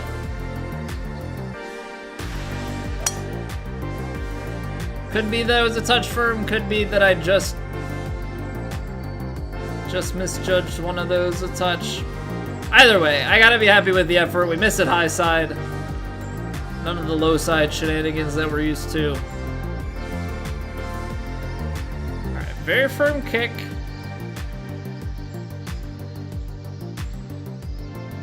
Let it bounce.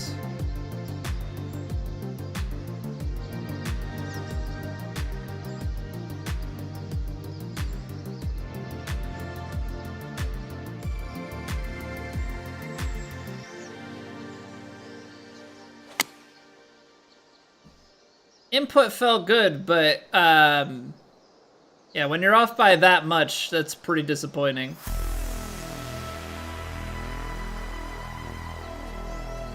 But this is what we deem chippinable. It's gonna come out a little short, a little runny.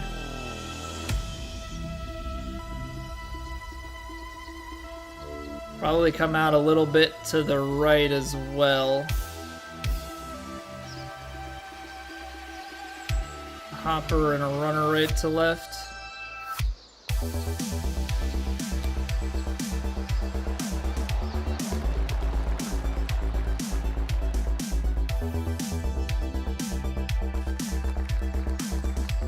You take what you can get. You absolutely just take what you can get.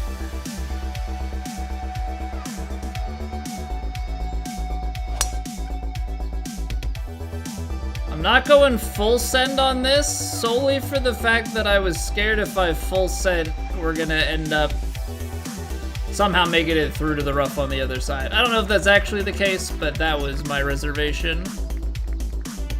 Okay, so this is just get it to that back spot to make sure you've got something uphill. This is uphill even more. Still probably plays about 200 or so. Very firm and fast. Like, I don't want to leave it short. I don't want to get too cute, but I also don't want to like run it so hard we get into the heavy rough.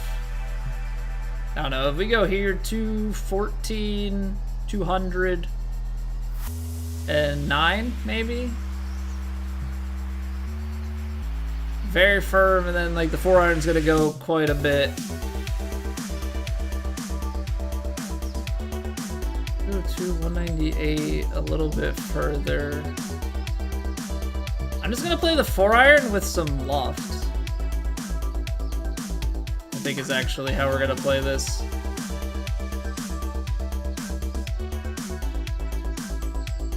I think that's probably the most middle ground play we could have.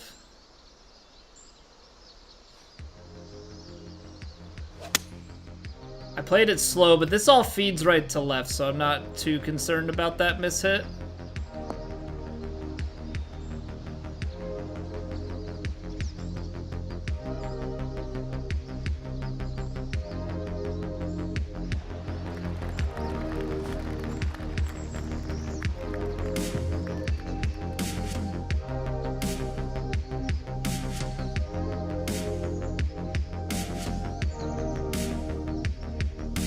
We've got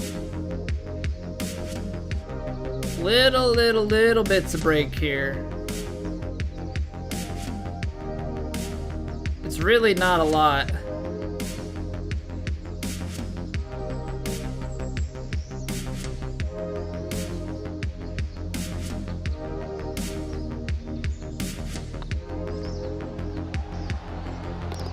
Just enough. Just enough.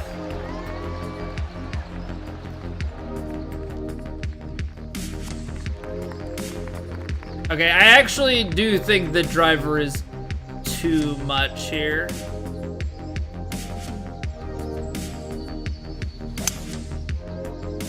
Yeah, now I don't know if full 3-wood is the play or if I should have tried to make a punchier drive just to squeeze some more distance out, but I think driver goes too far.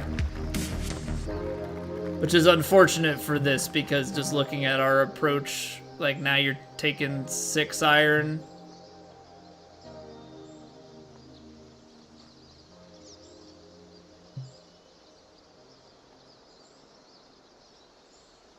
Hoping that this ends up being okay, though.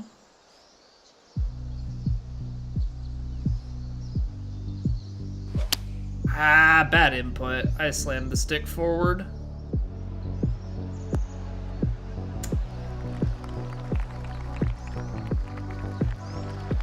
That's okay. It's gotta happen. Now we gotta just play an around the world putt and make sure that we land it somewhere.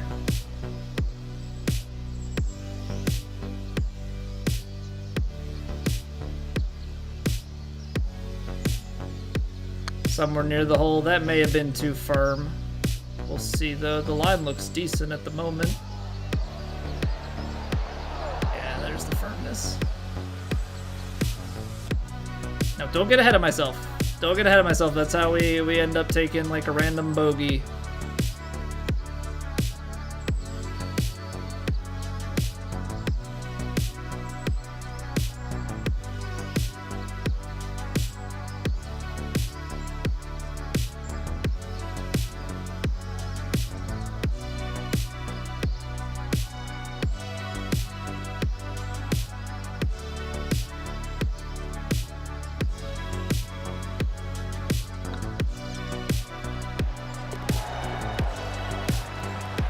Alright, 8 under going out again. Now let's like keep this thing going down the back 9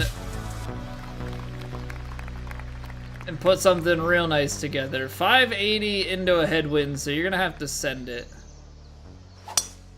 I only get 102 out of it. I don't think that's gonna be enough. 274. Yeah, ultimately, I don't think we ever really had a chance. Unless we got like a really good lie. Because driver off the deck here, 85% gives you like 258, gives you like that driver distance. Now, this would be 258 plus 5 on the downhill, 263 plus 14 on the full shape. 277, and then win. Actually, you know what? Screw it. should get to the right-hand side of the green.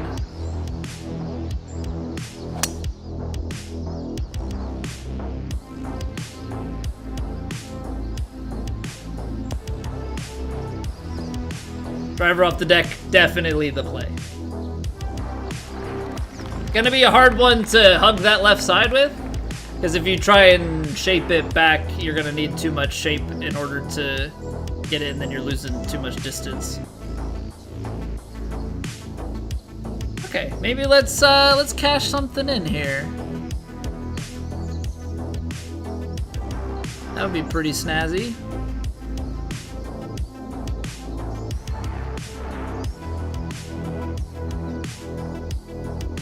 Yeah, what's going on, Hustler? Welcome back.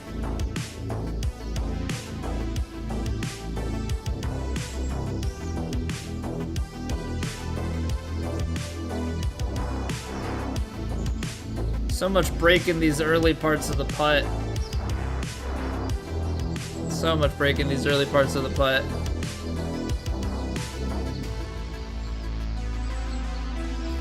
And then it slows down quite a bit, but you gotta have the whole read.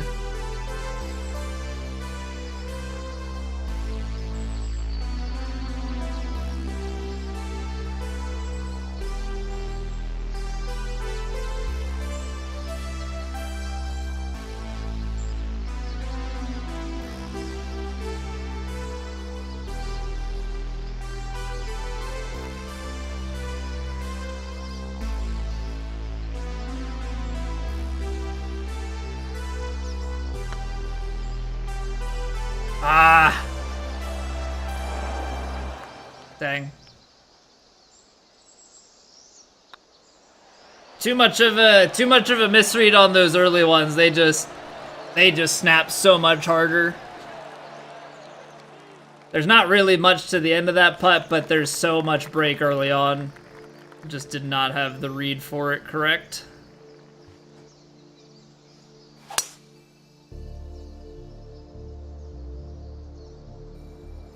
Alright, we do not have tree trouble this time, which is very, very good. Got a little bit more distance, maybe? 157? Uphill 156, and then you get about 12 in. Very firm, should give a little loft, little backspin. Maybe don't even need the backspin.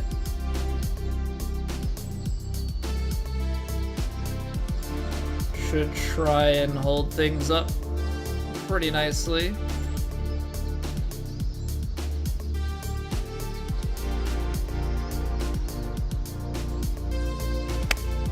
Ah, fast. And underhit it. I'm now realizing that I somehow hit a 95% shot. Had a couple of these where I just don't fully swing the club.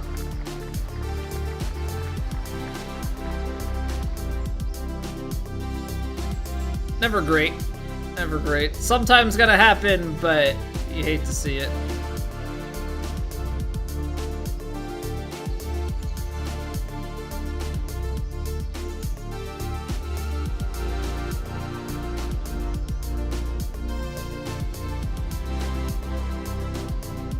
Alright, so let's just envision this putt breaking quite a bit early on.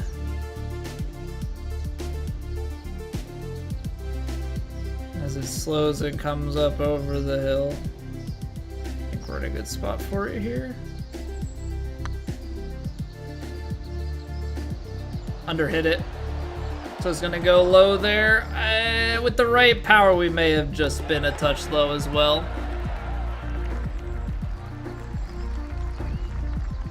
Okay, I do not have what it takes to get there with the overpower, so what we need to do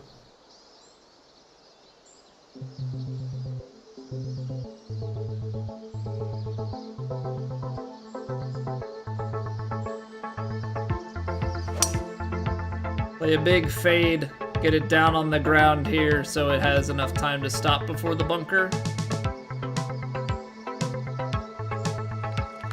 All right, let's make sure we get a full shot. Even though it's a pitch this much uphill, like I think a gap wedge pitch does not have the legs for this. And you probably want to be playing a pitch shot to negate spinning it back too much. So this would be 94. Probably say about 90, and then you're uphill and into wind.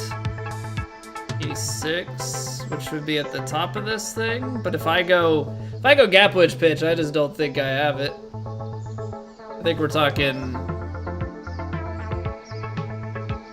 maybe like a big D loft on it. Maybe that's the key.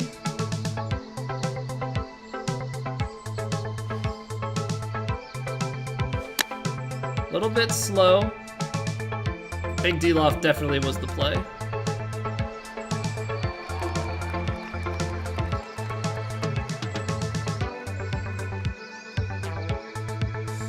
If you can give yourself a chance to roll up the hill,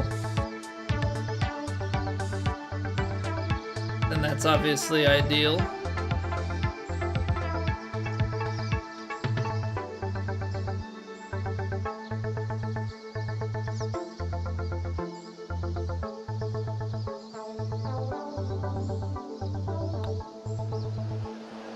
Oh, that's almost high.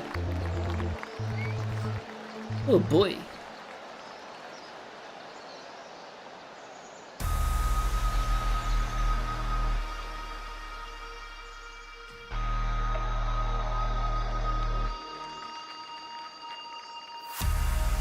Alright, hole is back. Over here you're splitting two trees.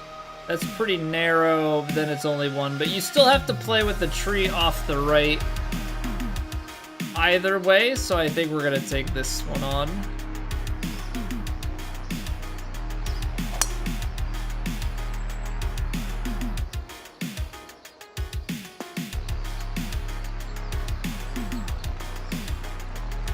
Feeds right to left, wind right to left, so you should be able to get it up and around this tree.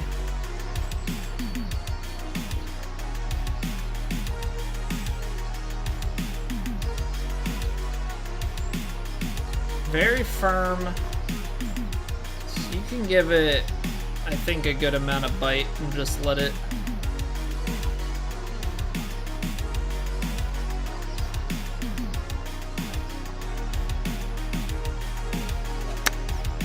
A little fast, but it should bounce forward and then just grab and sit.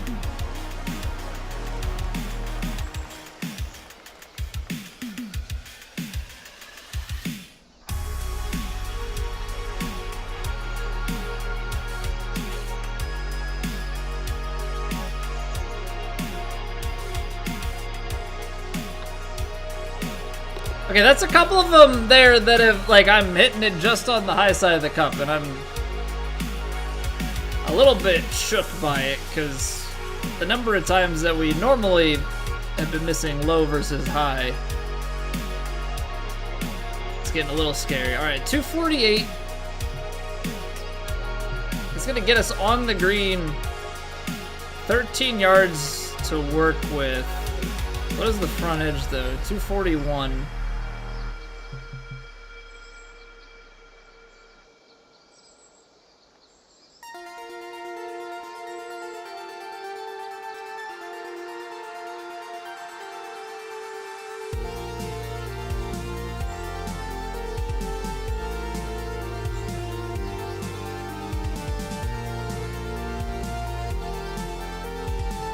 This is not an easy shot.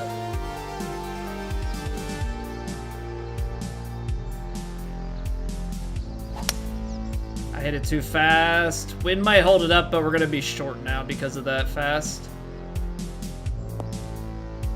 Yeah, shame.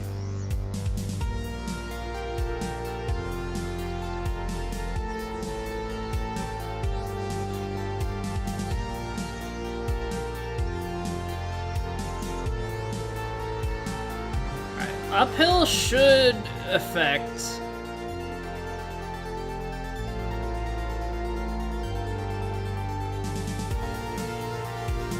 I think it's uphill, so like it's gonna take away some of the right to left, but not enough of it.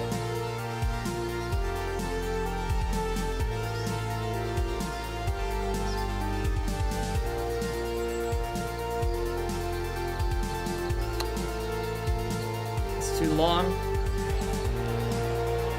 Okay, not as bad as I thought, but that initial kick just took it a little further. It scared me. I hate this hole, by the way. Par hole every single time. I'm just never one to make the, like, miracle bird here.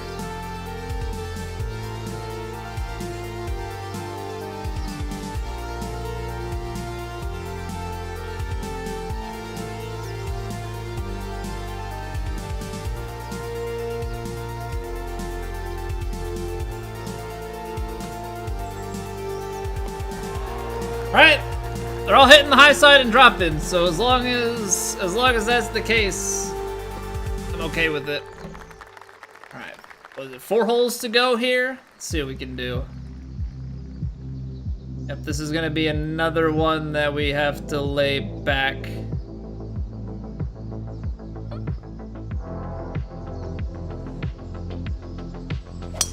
Gonna take the driver this time though, instead of the 3-wood.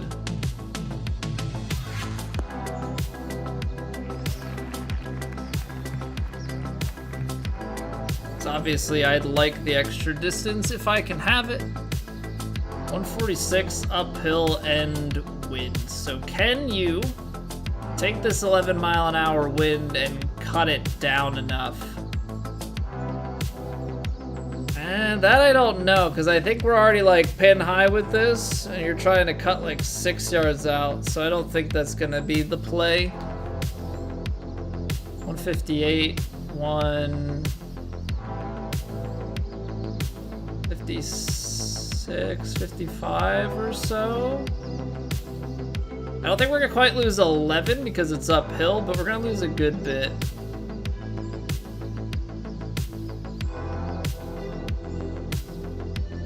So 11 will be 44.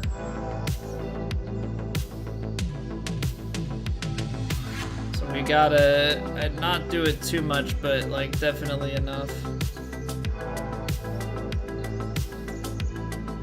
Uphill, but we push into it. I'm just gonna play backspin. If we go long, we go long.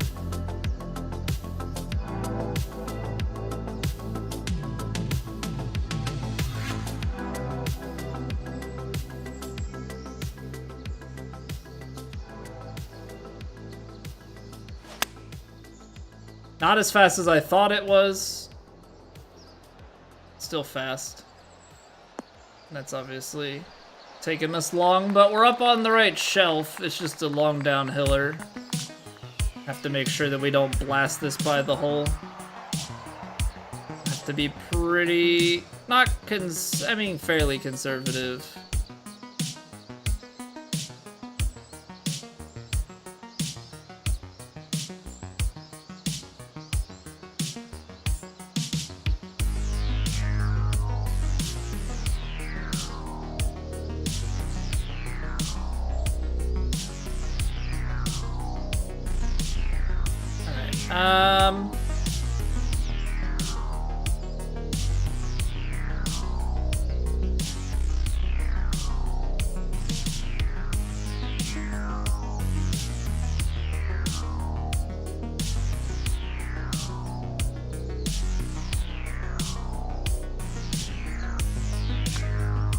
All the break is happening right at the start.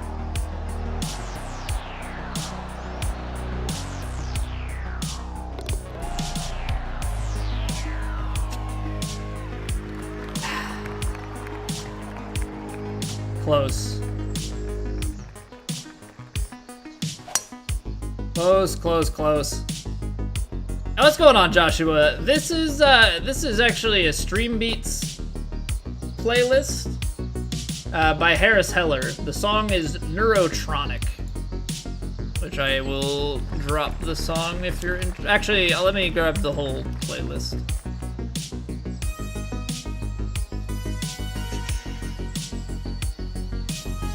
Copy link. So that's the Spotify playlist. It's a whole DMCA free synthwave playlist. Ooh, that is a fun lie. And 323, well, actually 270, 285. This is so close. Low roll, 273, 277, 291, high roll, 299. Honestly, I kind of think something like this. I'm gonna try and overpower it.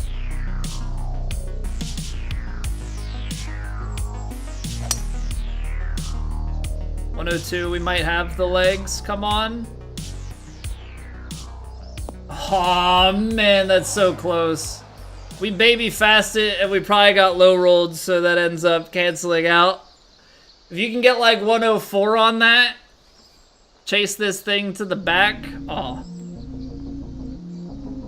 that would have been something. Hey, no problem, Josh. I think we might have to go sandwich, just given the lie and everything. So we got to get it back to 35 yards. I mean, from the lie and everything, you're talking 42, 43. You actually easily lose 7 off of that. So do you try and...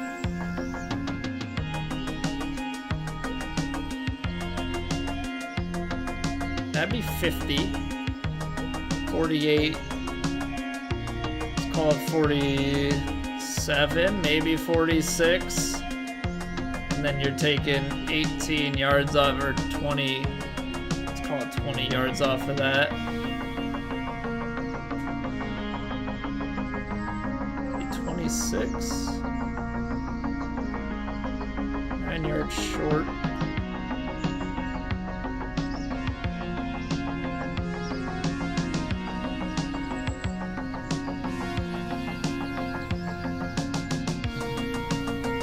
I'm just thinking, like, if you can get it comfortably to the back edge, maybe with no, like, with just backspin or something, get it there and just spin it back towards the hole. You've got an uphill to catch you. This is an interesting shot, because I think we have options on how we play this. 6.68. 48, 45.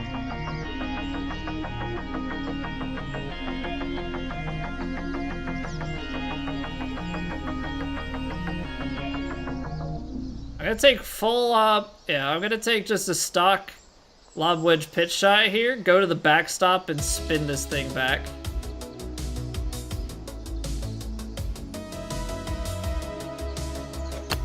I mega slowed it, and I'm going to completely not do that. Gosh darn it, where are these mega slows coming from? Like, why do I just sometimes not swing? That shot was gonna be so cool. Knucklehead.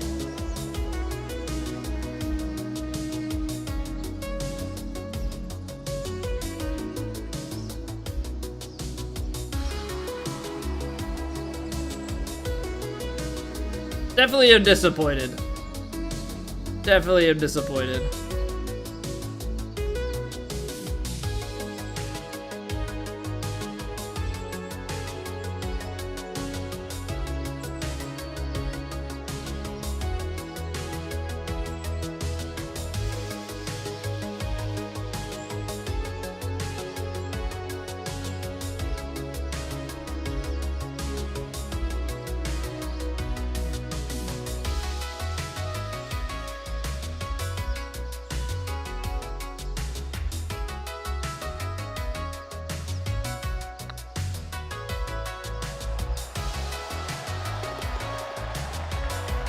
But I guess ultimately a birdie is a birdie. Ultimately a birdie is a birdie, so we'll take it. 200. You gotta get 14 yards, which I think you can do. So I think you're going, yeah, 14 yards with the very firm bounce.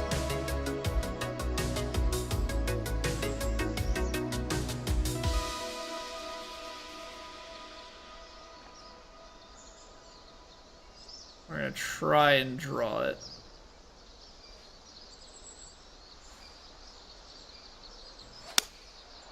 I slowed it though.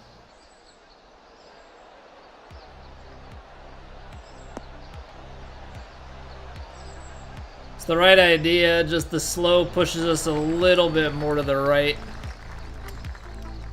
But 10 feet, so we still have a look. Just a double breaker here. Right at the feet, straightens out, and then turns back at the hole.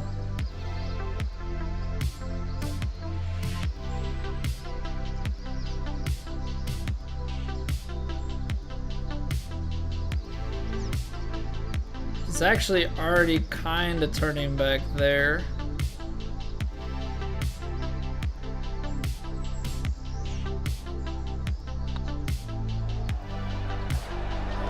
Really? That ends up being a straight putt. Ah, that's a shame. That's a shame. Snapped a little bit harder at my feet. Which it was tough because it was progressively breaking more behind my foot. 524 on the par 4. I really don't want to lay up. But I'm thinking I'm going to have to, which is just really unfortunate. Because you need 370 to that gap. That's not happening. I can give you like 330 tops and then barrel on down into that.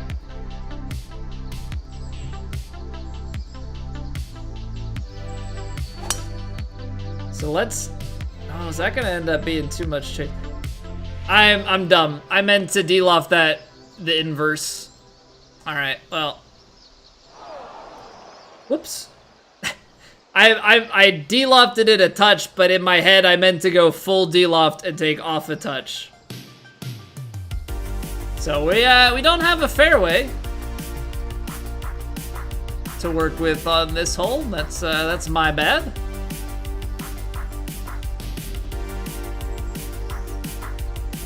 Getting the brain all twisted up.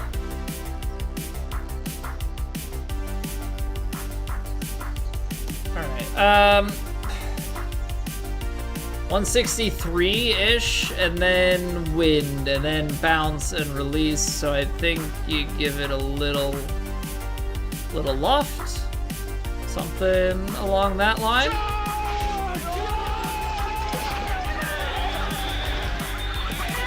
We got a little Posy raid. What's going on, Posy?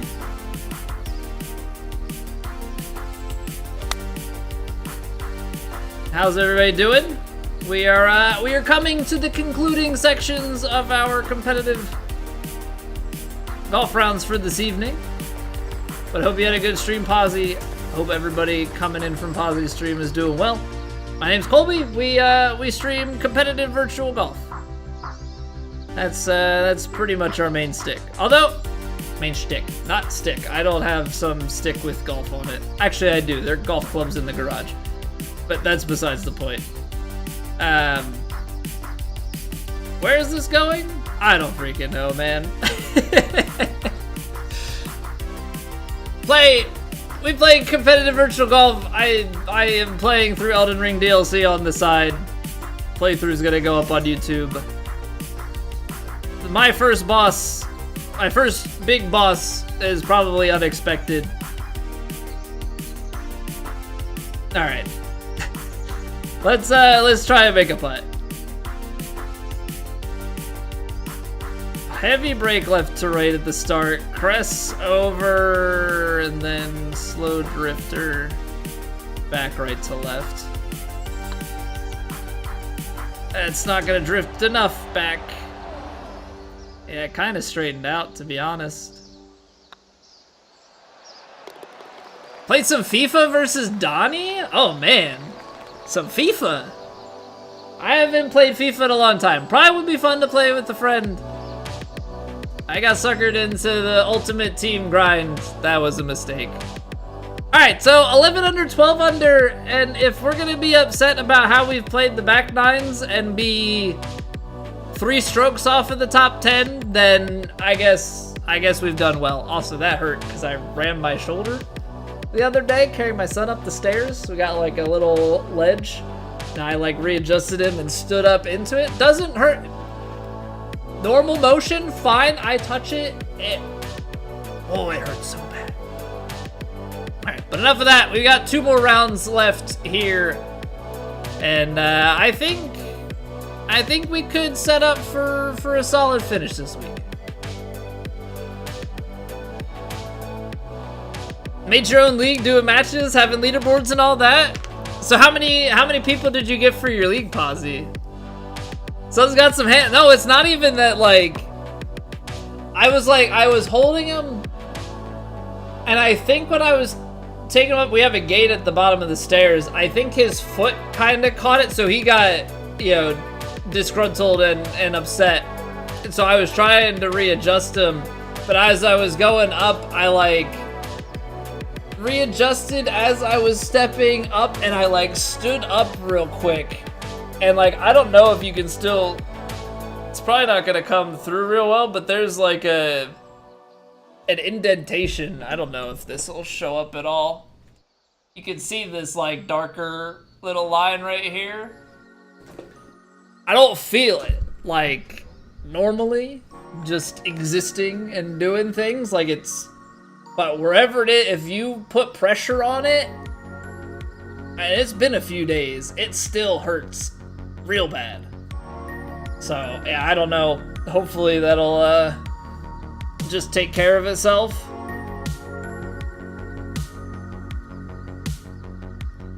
Only 2 of you, but you have 6 teams each. Okay, interesting concept. Interesting concept. So you play 2 game, how does that, do you play the same, is it like 6 pairs and they each play twice? Or do you have some sort of like way that you cycle it? That's like a very interesting way to, okay, so it's like a best of 2 in 6 different matchups, and they're probably across different kind of skill levels. Like you might have some 1-star, like 1-star teams, 2-star, 3, 4, 5, that sort of thing.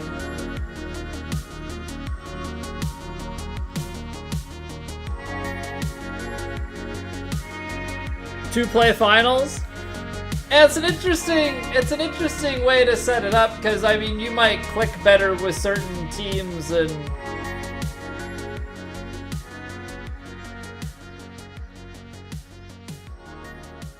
it's a fun little way to do it. My friend and I back in college, I would play like we would just get better playing each other. Like that's pretty much, like I was real into FIFA like 13 and 15, I think. We would just play games against each other, but we would start playing, we played what we called 3 randoms. So we each would just hit random 3 times, and that was the matchup. And so you get to see so many different teams. Sometimes they were really close matchups on paper, sometimes they were super disparate. But when you had, you could tell that there was like game code that tried to, there was like a catch-up mechanic if there was too much disparity, which I hated, but you would use it to your advantage, because I think they wanted to make it somewhat level. I wish it would have been that like the 5-star team, like the 1-star team literally could not keep pace with them. I think you would think that the players would just run away, but there was never big separation. When you played those, like the 1-star guys got better and the 5-star guys got way worse. Like you'd manage to make some 1-touch stuff, you would still turn the ball over, but like the 5-star team would just be like in shambles. Because I remember one time, I don't know if I still have the screenshot of it. I'm pretty sure I beat my friend. I had like Al Wada or something like that, which I think is like, was in that game the worst team in the entire game from the Saudi Arabian League. I beat him, who was equal to me. Like we played each other so much that we were like dead heat skill wise. I beat him 6-1 or something. He was using Man City. It was like the stupidest thing. It was like, this shouldn't happen. There should be no way that two equally matched people, the worst team, can just dominate like that. First two are both, okay, automatic champion. Pick one team each. The rest of the teams are picked random by PC. Nice, man. Sounds fun. Sounds fun. Imagine having friends. Imagine having friends. Now, I have some friends. We, Deuce Senor and I are playing through Baldur's Gate 3 on Friday nights. But we're on hiatus for like a month. I think it was like a miscommunication, Elden Ring DLC dropped, Final Fantasy XIV expansion dropped, and then 4th of July holiday. So, you know, sometimes things get in the way, but we'll be back on it at some point. We'll be back on it at some point. Also, I am realizing at some point during the stream, the bot did actually start working again. I don't know, it was being weird with the YouTube stream for the first little bit. RIP Van, who we lost as a potential subscriber because I missed his chat messages and he left. Feels bad, man. But such is life. Unlike Pokemon, you're not gonna catch them all. Alright, so that is 11 under and 12 under. Nothing crazy. They're like really high score, like really low scores at the top, but then it closes up pretty quick. So 23 under through 2, I would say is pretty respectable, especially considering the dry spells that we went through towards the end. Now, I implore you all, if you have not already, to sub to the YouTube. I would greatly, greatly appreciate it first and foremost. Also, you know, we stream a lot of golf, put out a lot of golf videos. We're also putting out, so I will be out of town Wednesday and Thursday this week, 4th of July, USA. So we've got double stack streams Monday and Tuesday this week. In place of the streams Wednesday and Thursday, we'll have an extra video, Elden Ring DLC playthroughs, going out at stream time, 7:30 Eastern. So be on the lookout for that. 2 like hour-ish long episodes to hopefully satiate your appetite for the time being. I've got about 6 episodes worth recorded. I gotta snip down some stuff. Really have to edit the 6th episode because it's a boss fight that took me 3 hours of attempts. I'll try and make it a little bit more palatable. But yeah. I think that about summarizes things. So we'll be back tomorrow night, 7:30 Eastern. We'll have rounds 3 and 4 starting around 9 p.m. But, you know, come chill beforehand. And, yeah, Posy, thank you again for the raid. Greatly, greatly appreciate it. We're gonna go and send the host on over to someone else. See who's doing what where.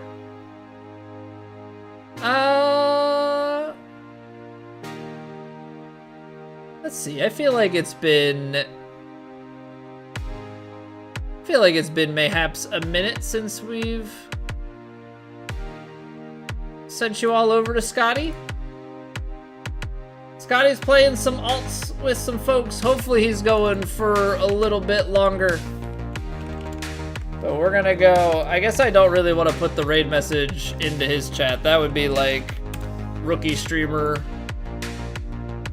mistake number 1. Don't be that guy, Colby. Don't be that guy. All right. Have a wonderful rest of your Mondays. See you all tomorrow. Bye.